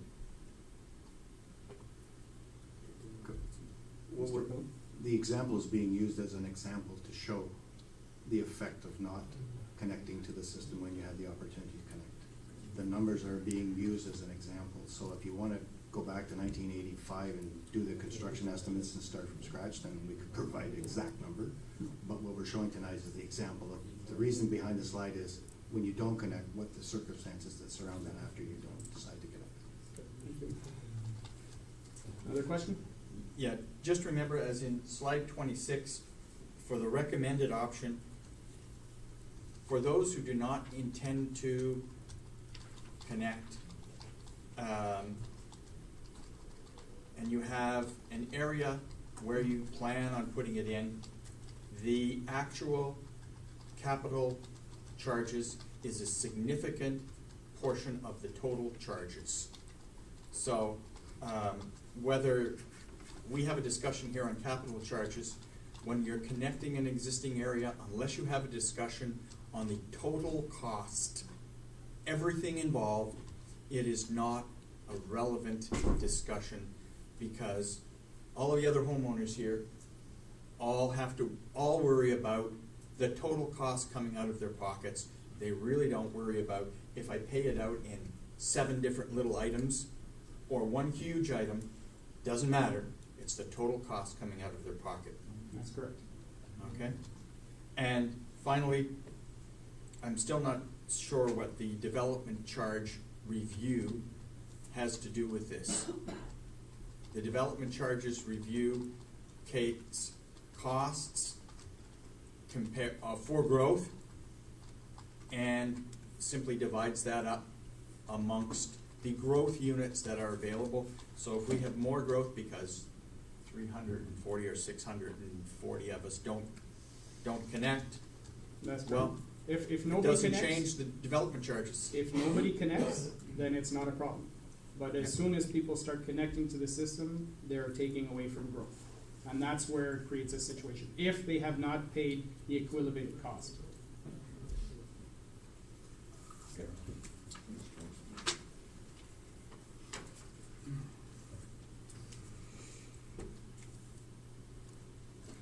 Jim Feely, 109 George Street. First, I want to thank Craig for doing the presentation. I've been asking for it for a long time, and it's well done. I still think there's some elements missing for me that I'm not, and maybe I want some clarity, or maybe offer some clarity on some history that we've gone over. But what it goes back to is, I know various people have said, okay, so, and I get the simple point. Your point of the DC chart, you're right. I understand. This is purely a revenue-generating mathematical exercise. I get that. So I understand where the administration's coming from. They want X number of dollars, and I get that exercise. What I'm suggesting is, I don't see it in the merit in it coming off the backs of the existing homeowners that have been here. All of these lots you're talking about were built, correct me if I'm wrong, but anybody could speak up. All of them were built when there were no municipal services. So the homeowners, including myself, had to build their own system, their sewer and water, because the municipality offered nothing. So if you wanted a lot, if you wanted growth in Russell, in 1976, 1979, 1983, you wanted growth in Russell, this is how you did it. You got your lot severed, you got a building lot, you put in your well, you put in sewer. Yes, in 1976 there was 1985 there was water offered, yes. But bear in mind, think of the situation at that time. Who declined? Heritage. They had just built lots, their own systems 3 to 4 or 5 years earlier. I know there was some problems in Heritage. Even worse, there was some costs involved in correcting those errors. So now you're canvassing somebody that's bought a system that is only 3 or 4 years old. And on Heritage, at that time, to be clear, it was not a lot by lot, it was frontage. So now you're asking people who may have 150, 200 foot of frontage to pay for something, to replace something they just built 3 years ago. Now remember, the municipality had you had no choice. You wanted that lot in town, this is what you did. Now they come along with the fix. Corvinelli was building a big expansion, drained the water table in Russell, and caused all kinds of building problems in Dunlap in that area. Mr. P, is there a question? Yes. What my point is I think I don't agree with the merit of now categorizing the existing homeowners, these 350 lots, categorizing them in growth. No. As I've said all along, grandfather these people in, because if you go through the whole history, if you're willing to sit down with me, I'm more than happy to talk about it, as you know, and we can go through the whole growth. And if you look at the end of the picture, why now, in 2019, 9 years after you put in the Ottawa system, and maybe 100 people have hooked up in the interim with no cost, and now you're going to get these remaining 350 people, and now I'm going to categorize them as growth. I think you made a big mistake, on the council's mistake, in not categorizing these homes properly in 2010. That was, I think, clearly as was brought up earlier. That's my question. Okay, so we have done all the studies in the last 6 years. DC Charter Dialogue Review, Growth Management Study, another one. You know, we have done this to get to where we are now. Did we have that information back then? You did. You just admitted it tonight. Mr. Collins said in 2010 they knew exactly the situation. Mm-hmm. It was in the slides. You knew exactly the situation. Michelle just brought it up. So for 9 years, you've been sitting on this problem, and nothing's been done. Well, So now, today, the remaining ones, and I know in the last year there was people hooked up, the year before people hooked up, you knew.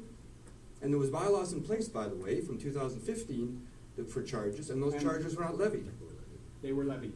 They were levied. They were levied. Okay, So people who connected in the last few years Mhm. did pay a fee. okay. That wasn't clear earlier, so thank you for that. Well, so I think. So all I'm asking is, I get the point, I get the whole mathematical exercise, I get exactly what you're trying to do. So I'm not arguing with the council in terms of what you're trying to achieve here. And by all means, I say go forward with what you're trying to achieve. But what I'm trying to say is, please, look at the existing homeowners, what they've been through, what they've had to already pay for, and not to tag on at the end of a project, say, look, we've got a mathematical problem we have to fix, and you're gonna pay for it. So That's my problem. my question to that would be, what do you say to the people who've connected and paid a fee? What fee did the ones that connected in 2010 pay? What fees did they pay to hook up? Monsieur- What DC charges were they charged? DC charges back then? Yes. Sir? Oh, no, Monsieur I, Leduc? Existing homes back in 2010, because they were existing, there were no DC charges being charged. exactly. Because they're only new construction that applies to. Exactly. I understand that, but essentially what you're asking is, I'll ask the question, Treat me as 2010. do two wrongs make a right? Absolutely. Well, it's my $10,000 you're gonna send me a bill for. $10,000. Because you have a mathematical problem. I'm sorry, I'm trying to be sensible here, so I'm gonna remain that way, okay? I'm just trying to say, I'm not want to argue about it. I'm asking, I'm appealing, and I'm willing to make my argument. I only have the right to ask questions, but I'm willing to make my case. So I've asked the question and you've answered it. Councilor Tanaski? So I just want a clarification. Thank you, Jim, for bringing some of these points up. Is there a number somewhere that I can get where I know how many homes connected without paying fees? Without paying these? I've asked that for a year now, or no, 9 months I've asked that. I'm asking that. Is there a way to get that number? Monsieur Bourgon, Monsieur Leduc?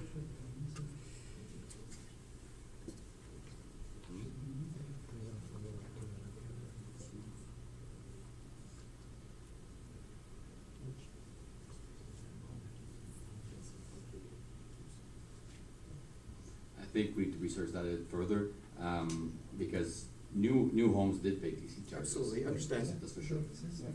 So, so there were units when we were giving out to an additional units in the basement, for example, didn't have that connection fee. But they would have to go through the building permit process to get their fees charged at that time. So it depends, yeah. I've lived here for 35 years, and I can tell you, there was people that have hooked up to the system in the last 5 years. In Russell, in the last 5 years, the last 3 years, 4 years, there's been a special levy there, so they've been charged for that. Councilor And can Sosi, I ask- Councilor Tanaski. Councilor Sosi? I thought the McDougal area were not charged. Monsieur Bourgon? Merci, Monsieur Mayor. There was no fees for a sewer in place back then. Okay, so that was what, about 5 years ago? Not 3 years ago. 3 years ago. So do I understand the answer correctly? There was no fee charged to those residents? No capital charge? Or levy of any kind? In terms of I'm not talking construction. Monsieur Bourgon? There was no fee in place for a sanitary sewer connection. And that's where I come back to the point that that's what's being asked of us to put in place at this point in time. That's correct. Councilor Tanaski? So again, just a clarification for me then. So I would like to get that number at some point. So if we can put that on record so I can get that number of homes that connected without a fee.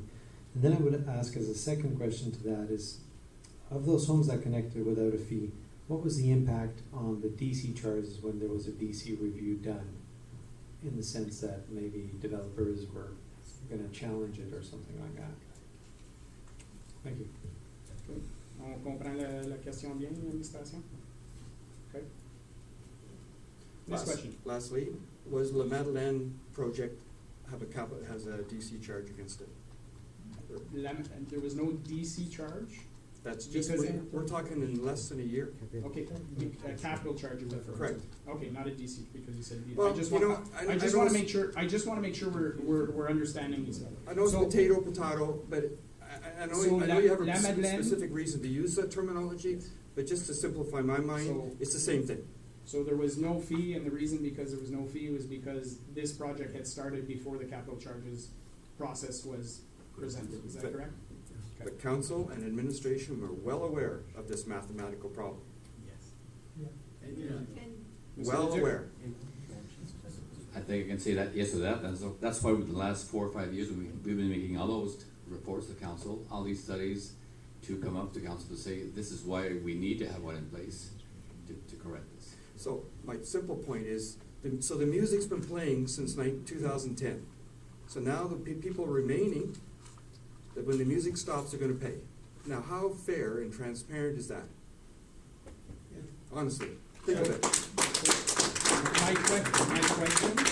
My question to you, Mr. Field, is we had discussions in the past. Yes. And you had offered some different options on Yes. this $8,900 charge. I did.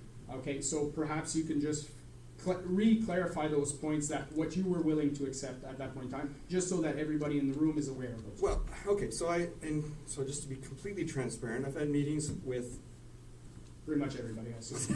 so 2 on the right I haven't for some reason, but Mr. Tonoski's new, so the other 3 I have. So to just end with Treasury as well. So so I'm trying to be fair to, and so is there a possibility of an option? So, and one would be, for example, my point is, the people who hooked up last year, 2 years ago, 3 years ago, they were the lucky ones in this case. I don't put myself that the legislation should be put in place for, and only capture the ones that were unlucky.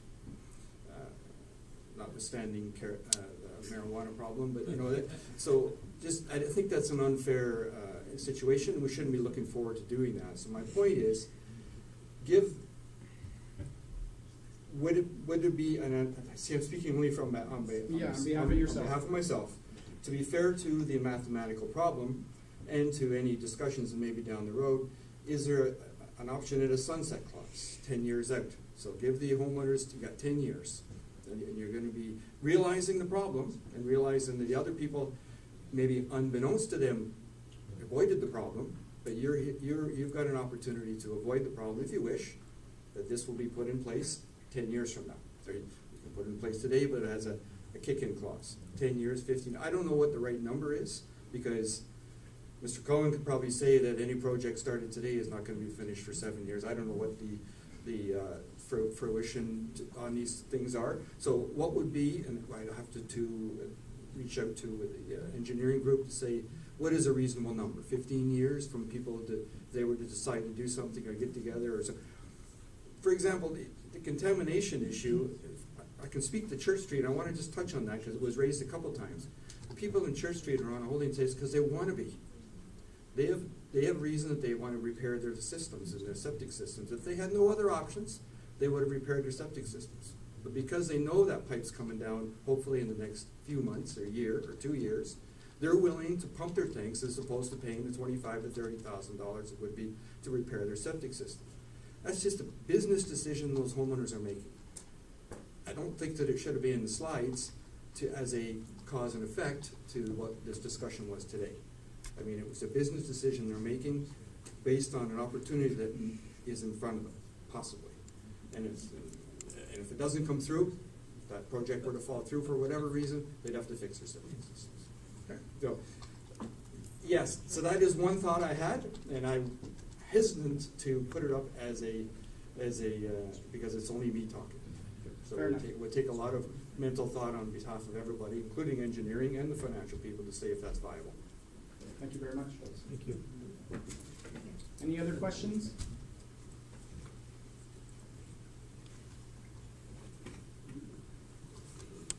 Marge Justin, 69 Heritage Road in Russell. My question is, why have the 600 affected homeowners not been notified that this process is even ongoing? I have spoken to a number of people recently, one of whom said to me, who lives in Church Street, said to me, I thought they had decided not to do any of this stuff. So there are many people of those 600 who are not even aware that water and sewer is being considered, and they are not aware of the fact that there is this capital charge being considered. I think, in all fairness, that those 600 residents should be notified that this is at least under consideration. And I don't mean that they need to know exactly what the cost of water and sewer going down their street is going to be, but they at least need to know that this is under consideration, because there are many people who do not know anything about it. Okay. My second point is that, Question, please? Question? okay, my next question is, when are people going to get actual estimates on what the cost of water and sewer will be in their area? Thank you. So, Mr. Boudreau, Mr. Cullen, the assessment, the growth management plan from 2016 provides some estimates. Again, those are Class Class D. Class D. Those estimates were completed in 2015, 2016, and approved by council, and they are available on request when people decide they'd like to call and find the information. That's why they were created, to make sure that people could understand what the cost would be. Because in the past, we used to have residents who would call and say, how much is it to bring it down my street? And at that point in time, we had no numbers. So that's why council back in 2015 made the decision to pay for a study that looks at all these areas to get general estimates, if you will. We have seen that since then, the costs have significantly increased, but that information is available. And yes, I have seen that information, but I agree that the costs have increased considerably, and so that's no longer accurate. Okay, so it's a starting point.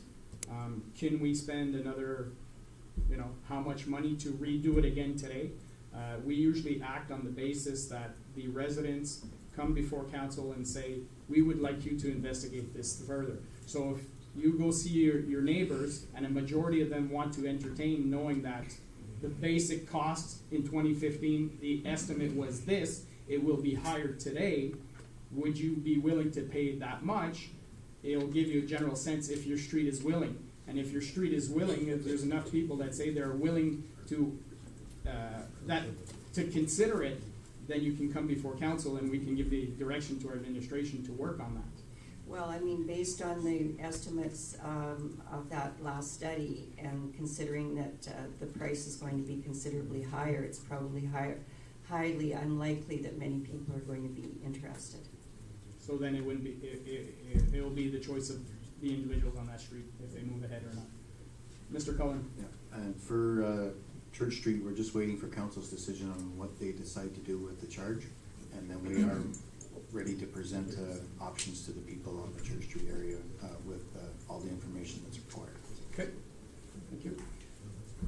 Sir, please state your name and address for the record. You bet. Greg Collins, 27 Bowls. I just have a couple of questions. I'm with that lady right there, by the way, on communication. I'm not saying you guys are doing a terrible job or whatever. I'm just saying, show of hands, how many people here knew about this stuff tonight? Anybody? Well, if it wasn't for that. Yeah, the green, the green piece of paper. Before last week. Did anybody know about this? No. Thank you. Okay, so I'm just saying that, yeah. Just for the record, the reason people are here tonight is a couple of ladies, we printed up a flyer and a couple of ladies went around and distributed it. Was it green? Correct. That's the reason I'm here. That's the There you only go. reason, to your point, that's the only reason there's people. And sir, please don't, I'm not trying to do it. I'm just saying communication is extremely important. Transparency to me is And extremely I important. totally agree 100%, and I'll just say, Yes. it's been notified on the website. Please don't go with the internet. Hey, it's I been like to notified on spend our sign. my free hour a day watching The Bachelor, not looking at the internet. I'm sorry. No, but to be fair, guys, and I understand communication is key, but there has to be a willingness from the residents to want to stay informed as well. Do we, we have meetings that big decisions are made at every council meeting. We put the information out there, we make it available. If I knew the best way, I'll take a step back. 30 years ago, there was 2 ways to get information out. You put it in the paper, or you told the local person that says everything to everybody, right? Now, there's so many different models that if you don't get the person's attention in the first 5 seconds, unfortunately, it's a challenge, and I agree. It's a challenge, we're working on it. But I'm thinking that, $8,900 times how many houses, how much money is that we're talking about? I don't think it's too much to ask. If you're talking about, what, $750,000 to do a little bit of work and send out an email to 600 people saying, hey, this is what we're looking at. I just think, that's my personal opinion. I just need a clarification. So, on Bowl Street, there's nothing coming up my road. I mean, we have no sewer, no water, okay? Okay. I'm on an acre of land, I wanna know, cause I heard here tonight, that if I never hook up, don't worry about the 8,900. That's correct. Great. Second thing, there was this flat rate charge, flat fee. Flat fee. Okay, so if it came up my street, and I chose not to hook up, no 8,900, the flat fee, am I gonna pay that? So currently, the bylaw states that yes, you would pay the flat fee. So, I'm gonna have a pipe coming up, and I'm gonna pay a few thousand a year, and I'm not even No, it's using it? not, how much Well, is it? whatever it is. Three. 1,000. Okay, 1,000, that's a lot of money to me. No, I don't know so about you, sir, it's but I'm on a confirmed? pension. Mr. Cullen? Flat fee is $366 for the sewer, and I think it's just a little around $400.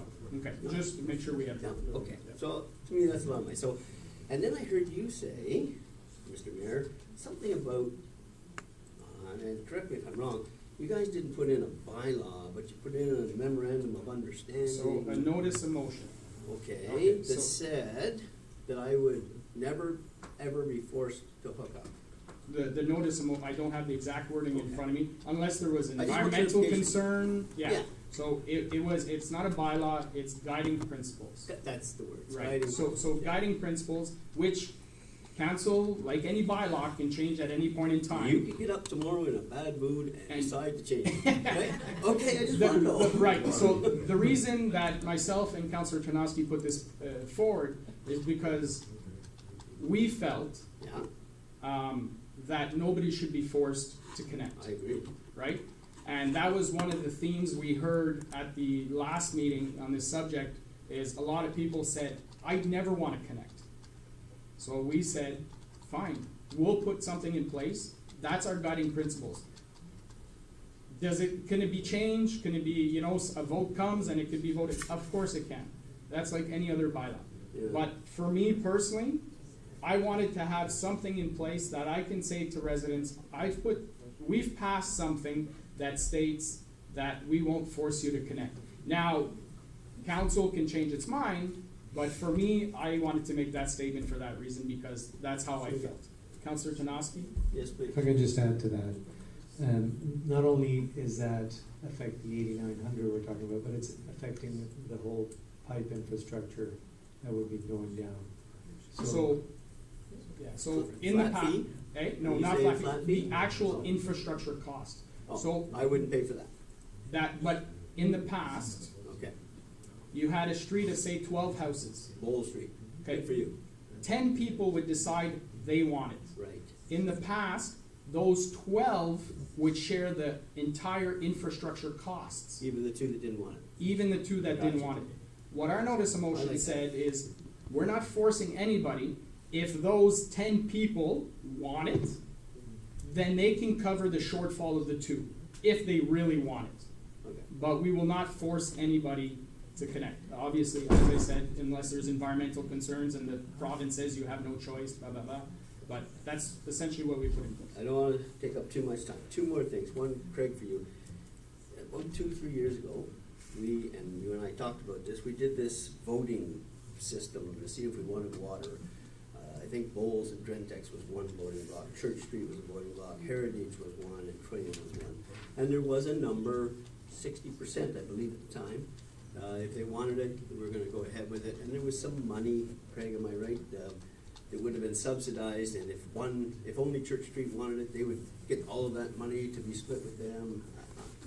My memory, how am I doing so far? Am I close? So, Mr. Cullen? My question is, what You're happened to that? You're actually doing very well. So. Okay, so So my if I question, could what just happened? explain, Yeah. maybe I could just explain a little bit of that scenario. So in the beginning here, we had a developer that wanted to service Honey Farms, which is located right behind Church Street, 345 homes.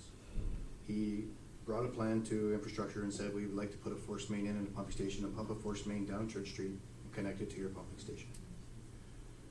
The township looked at that and went, well, we have all these homes that are on private systems, especially specific septic systems. Maybe this is an opportunity for us to look at, should we look at taking the endeavor to look at some design work to look at, could we service all these people with sanitary sewers? We went back to the developer and said to the developer, if you were to give us the funds that you were going to pay for your force main costs, would you let us use those funds to put a gravity sewer on Church Street instead? he agreed. The cost of that force main was $500,000. That's it. The cost of the sanitary sewers on Church Street is $1.669 million. So we save $500,000 to the residents on Church Street. The reason why we do that, this project like this, it originally came out in two big phases, and we said, no, we can't do it like that. It's too much for even our department to handle, so we made it into 4 phases. Phase 1 being Church Street, phase 2 being Bowles and Drentex, phase 3 being the subdivision that caused on the north side where John Cornelli and them live, and phase 4, which is the bottom street, which is Heritage, doesn't need to connect to the system at all. They can go all the way out and connect on Concession South. When we stopped was because this came on the table when we did our growth management plans and everything came in place. We decided, okay, let's wait, because we're not gonna go out there and make a presentation to people and then come back and say, oh, and by the way, we're gonna charge you $8,900. So we put it on hold. The presentation for Church Street is ready, and what we've told people is we're only gonna present to Church Street at this time because that's the first and equitable part. But the whole financing scheme for Church Street does not affect any of those other people.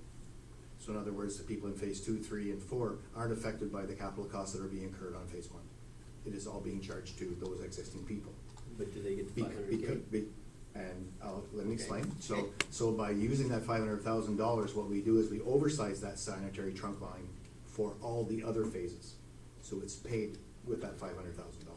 So now we allow all the phases to connect, and we use that money, some of that money, to offset that cost. So there's a benefit to the other phases? Then there's a benefit to every phase. Or the other option that we did have in place was we would charge a percentage back to those other phases, but it got very complicated and it gets unrealistic because when you start to go to present these kind of projects to people, it's try to make it as easy as possible, so it's easy to be understood. And that's where we are today. We're waiting for council's decision to go to meet the people on Church Street. We're ready to go right now, where our design is about 80% finished, and we're ready to go to construction this fall. So that answers your question. Yes, but it raises more. So let me understand now. So Church Street, they want it. Left already, but they really need it. They want it. I understand that. But what happens if Bowles still doesn't want it? Or Drentex doesn't want it? Or Heritage doesn't want it? Then they don't proceed because all the construction is paid in phase 1 by the existing people in phase 1. Okay, so all of this other stuff, I'll never be forced to hook up, I'll never pay No, anything? if you decide, that's why we split it in 3 phases, because if the other phases decide they don't wanna go, then there's no financial contribution I'm requiring from those other areas to pay the bill to put the construction in the ground, and that's why we decided to do it that way, which we think is the right way to do it. Caption, just want to lock it up here. So it comes down Bull Street because some number of people want it. I will not pay for the piping, I will not pay for the not the DC, so the capital charge, but I will pay a flat rate even though I don't want it. At this point in time, Yes, there is a bylaw for that. and it says, It says you will pay the flat fee. thank you. At this point in time, that'll be, I'm sure that will be continued as part of this overall discussion. Right. But yes, at this point in time, there is a bylaw for that. Right, and the last, more to Jim Feely's point, what is the matter with those 52 houses? 354, total overall 600. 354. What is the matter with those people who have been here most of their lives, like me, who have contributed to the township of Russell and to the village of Russell through minor hockey, through supporting kids, through all of this stuff? We paid our dues, knowing that other people don't or haven't paid their share, like we're talking here, I'm sorry, wrong words, maybe if they didn't get charged, as we talked about earlier, even up to 3 years ago, they didn't get charged. What's the matter with the grandfather clause for the 354 people? You ever thought of that? So, well, it's in the report. So essentially, if we did, as I mentioned, if we did put it at a grandfather clause, or you put it at 0, and these shortfall coming up, right? That's exactly what it is.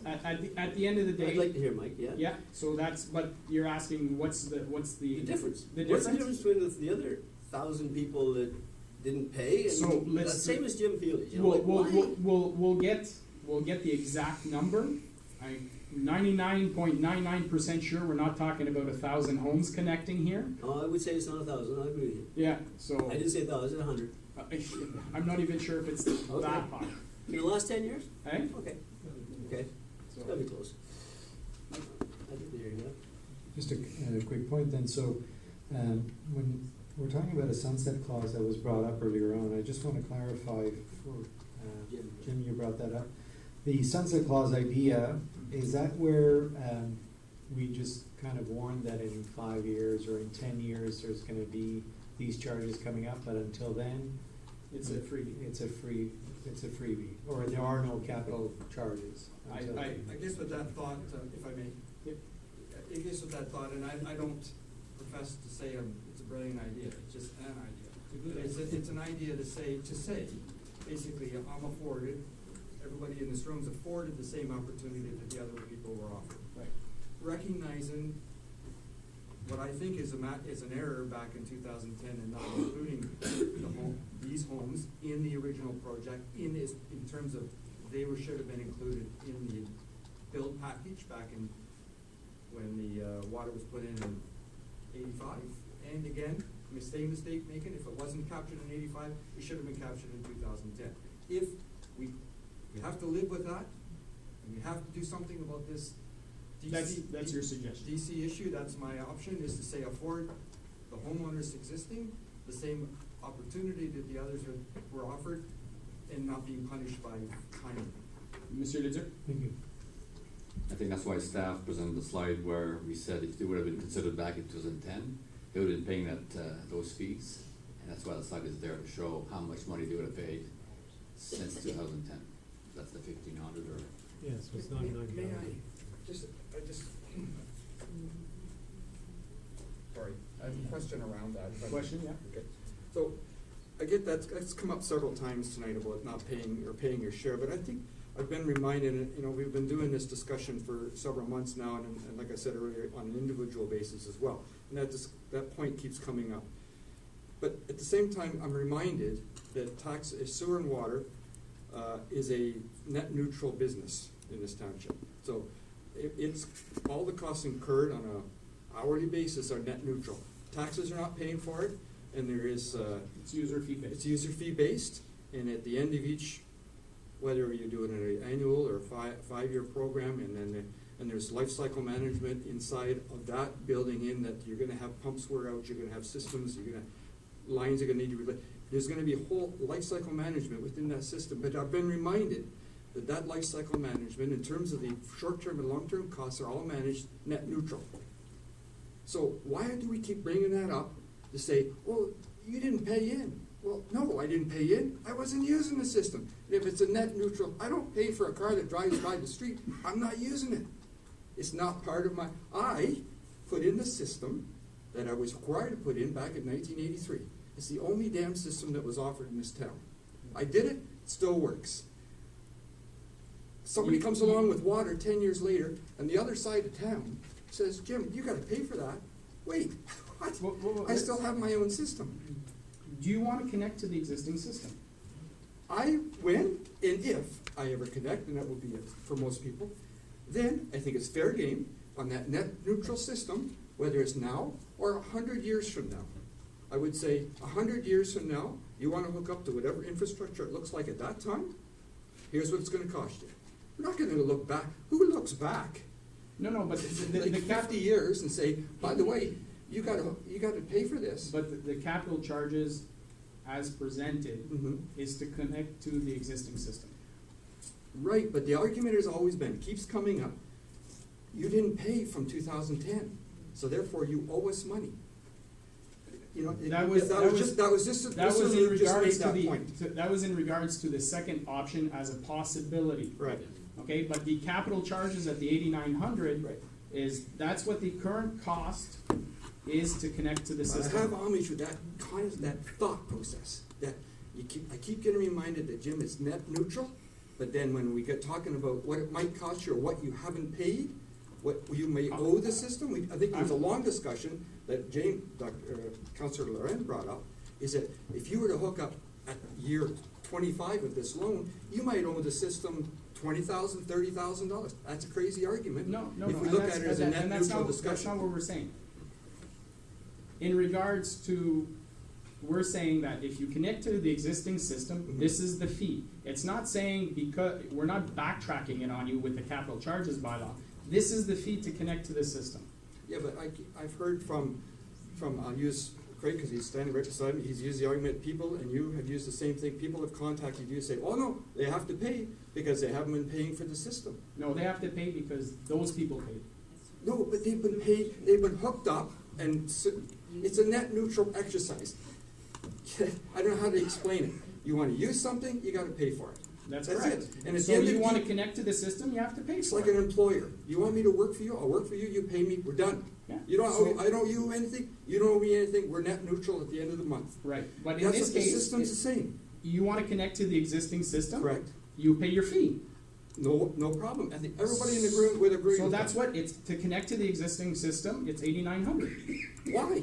Because, because the people in 2010 didn't pay $8,900. Hmm? They paid Mr. nothing. Lidger? That's why one of the options is, we showed to council, is the reduced fee. That will be council's, The other option that was See presented. the logic? It's a, why now picking on 300 or 600 people because you have a mathematical problem? It's just fundamentally wrong. There's so many errors in the thinking, and I could go on about this for another hour, but think you get my point. Thank you. This is wrong. It's Thank just you. wrong. Question, please. Oui, Michel. My question is that other options, like, can we see it again? That Mr. Collins showed? You have a question about the slide? Yes, could you re-explain it, how it works? Well, essentially, there's an amount. Right to it. That's it there. Yeah. So total cost, Russell Village, 1,400, total cost, water, so it's an option of $2,500, $2,520. Instead of the 8,900. That is one option, correct. And if I heard correctly, I heard that Mr. Collins said those, if that option is approved, if there are updates or new growth that happened, those 600 will have to contribute again. Is that, did I hear correctly? No? That would be once? Can you clarify?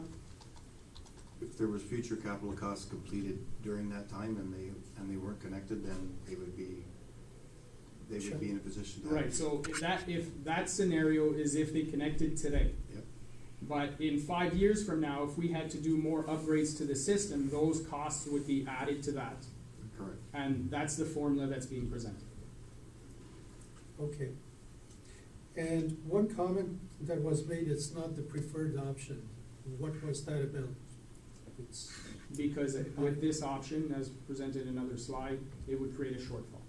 okay, thanks. Is that correct, Mr. Lizard? Other questions?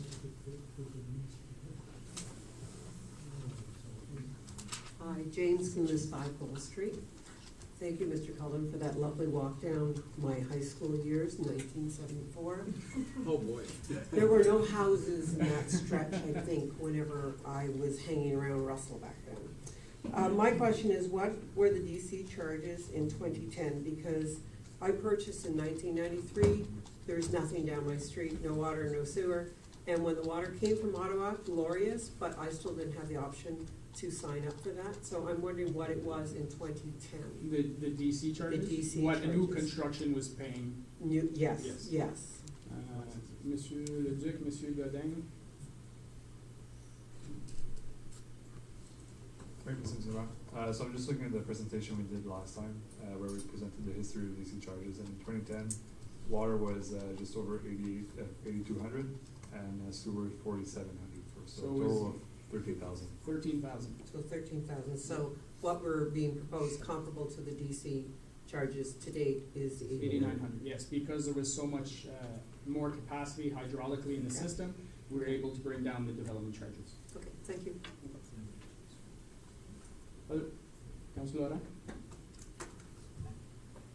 Yeah, I have two quick questions, and one of them is just, it's coming off of, one of the questions that was asked.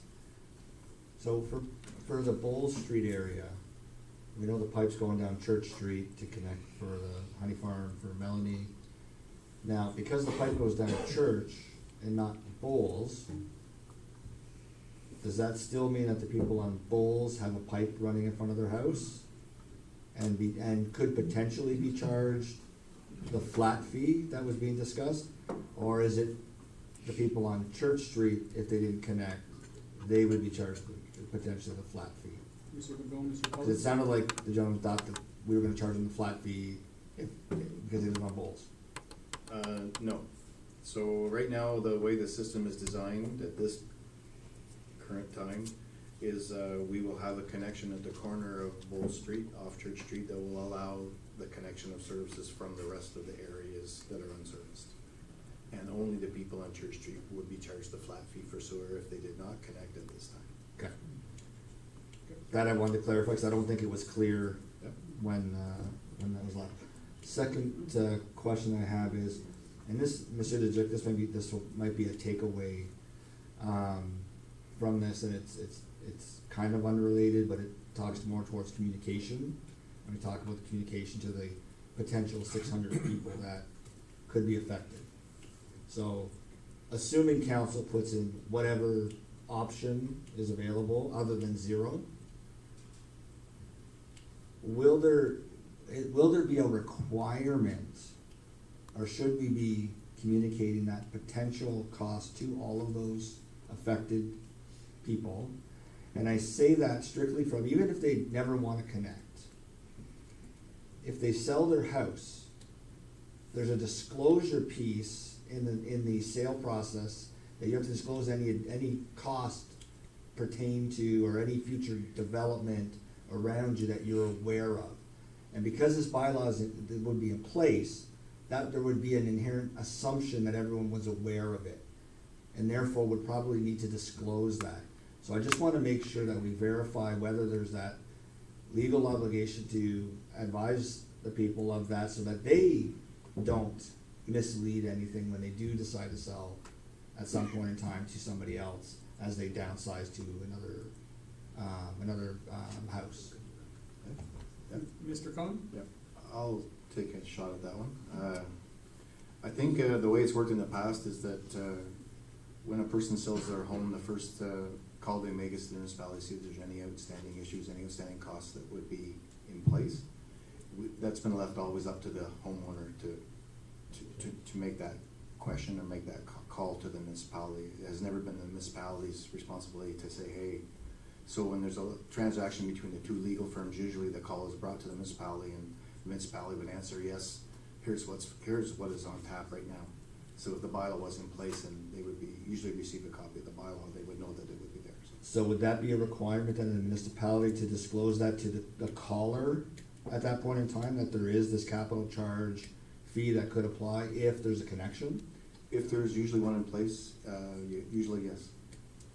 I would have to confirm that totally though. Yeah, but, and that's why I said more of a takeaway. I know that I'll give you an example in the past, especially when I first started working here, and there was a debenture, and lawyers would not call to get, is there a debenture in place, and then the other person would buy the house and ends up with a $10,000 debt because the lawyer didn't call. That's why that onus is not put on the municipality, because it's not the municipality's responsibility.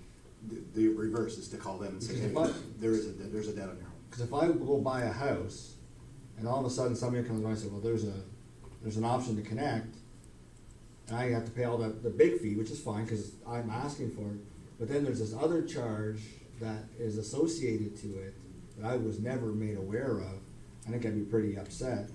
But that would It's like now when they call us and ask us, usually the first call we get from infrastructure is, what are the services at that property at this time? So we disclose whether they're on municipal services, they're on private services, and then usually explain, they will ask us questions like, how long has those services been in place? How long has the septic system been in place? If we have that information, we provide it. If we don't, then we just say it's not available to us at this time. But our records are pretty good that we know in the building department when the house was built. And if it's on septic, we say, well, it had to be around that time and place. But to verify if there's a capital charge bylaw in place and is it identified, that's something we would have to check. Because the capital charges bylaw would essentially be under the user fee Yeah. bylaw, right? So if it would be essentially when the project is put before the individual homeowners or an area, that would be a line item in the costs.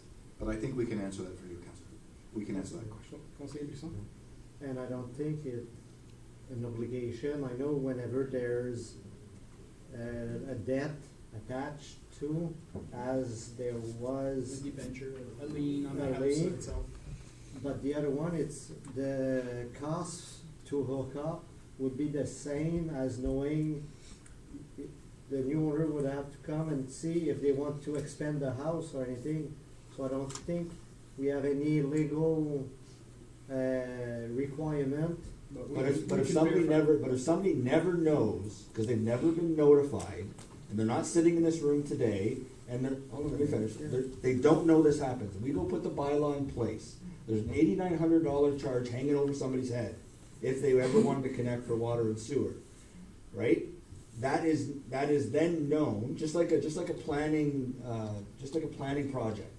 If there's a planning project in my backyard, and I go sell my house, and I know that planning project is there, and they're gonna take up my backyard, and I don't disclose that homeowner that buys my house can come back on me.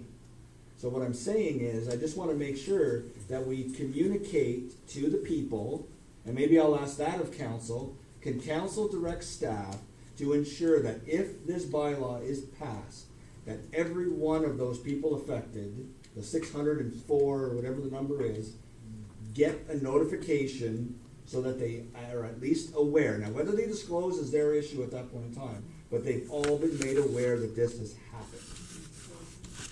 That's what I'm asking for. Mr. Leduc? Yeah, that's our role to do that whenever we're directed from council to do. And certainly when we have a decision made by council and not discussions, we can certainly go out there and produce notification. Thank you. Well, I'll ask council now to consider that when that decision is made, that it's put into that resolution or bylaw. Well, it would be the resolution piece, because you don't put it in the bylaw, but in the resolution as a Amendment. as a piece to it, well, without having to put an amendment in. Do a straw poll now. Are you guys committed, is this council committed to communicating if this bylaw gets put in place, whether it's 8,900, 5,000, 2,500, whatever that number is, to formally communicate to every single one of those 604 people? That's what I'm asking council to do. I'm fine with that. To direct administration to do it. Councilor Bernacchi? So let's be clear, so whatever the decision is on all of this, to communicate regardless of what it is. Correct. Yeah, Yeah, that's fine. makes sense. Okay, because Mr. Leduc stated earlier that he was never given a direction to communicate to the residents. So I want to make sure that that is put into that Once the resolution. decision is made. Once the yes. decision is made. Thank you. Just one quick question now. So I just need to know now, I am very selfish, I'm on Bowl Street. I wanna know how many people on Bowl Street have to say we want water and sewer before it comes down across my front lawn and I'm paying a Flat fee. Is it 50 plus one? Is it So- 25? Is it 100? What is it? So historically, No, I wanna know what it is now. well, there's no set rule. that's bad. Council could make the decision as per the municipal act to say, this is happening. Right. Council has that right. Yes. But historically, we've looked at, it's not 50 plus one we've been looking at, it's more 60 last time. 60, 60? 65, 70 for La Madeleine, if I remember well. Yeah. 65, I think 70. it was 60 something. But Yeah, again, that's why we brought forward a notice of motion for guiding principles. Oh, what's in that one? Right? That's the guiding principle that says Yeah, you yeah. won't have to pay the infrastructure No, costs. what was the number? You said you brought forth a more. We said 100%. Thank you. That's what I'm looking for. No. No, okay, no. okay, Oh, no. okay, take a It's step. one. The answer is one. Okay, okay, there's 12 people on the street. Yes. If the cost is 1.2 million, it would, just for easy sake, it would be $100,000 each, right?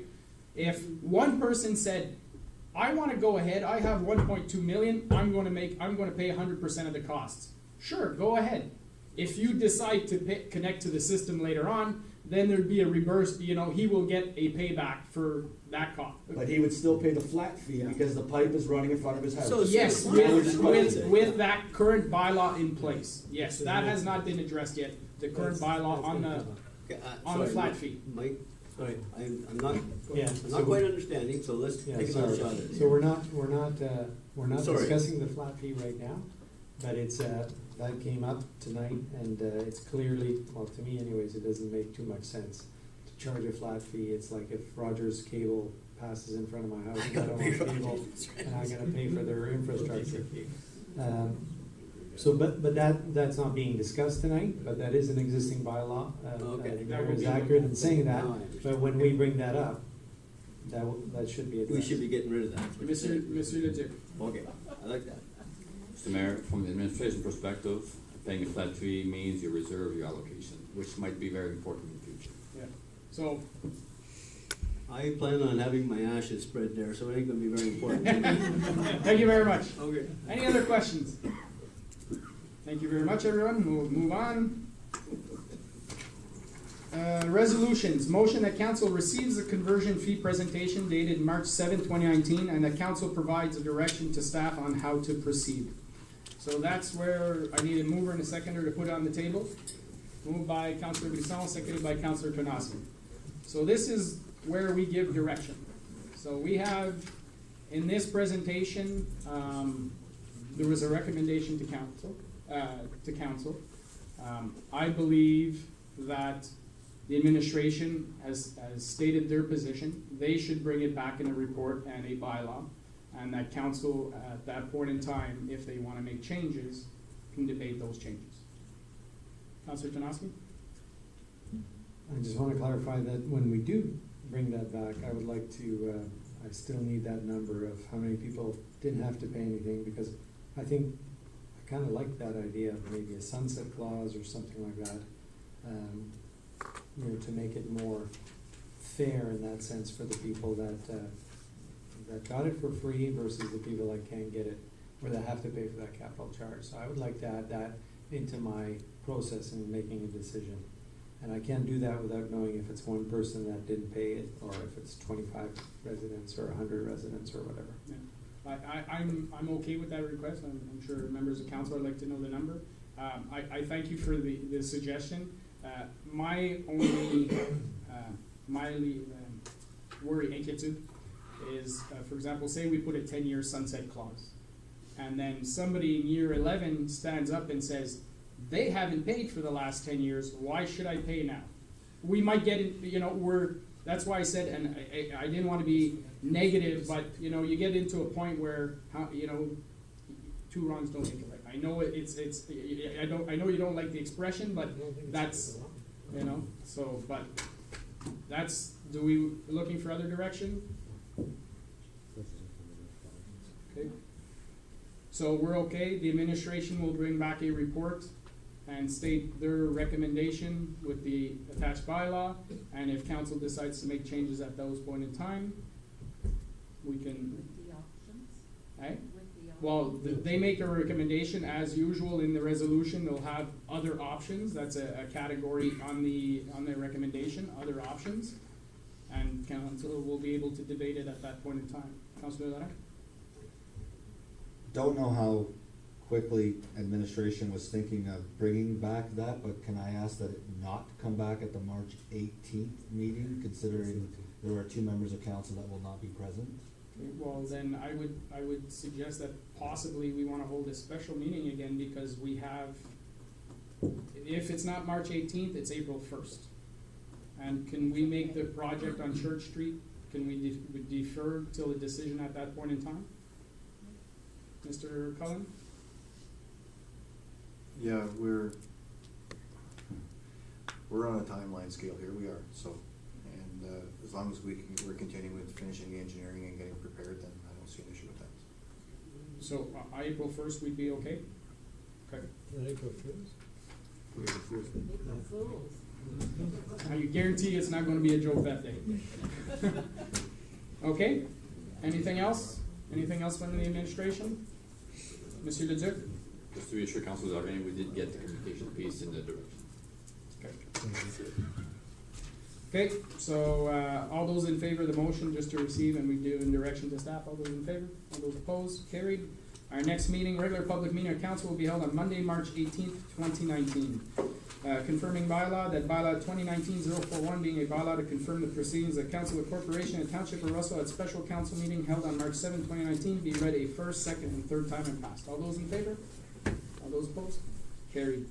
We are adjourned at 10 p.m. Thank you very much, everyone. Pour the confirming bylaw? No, they get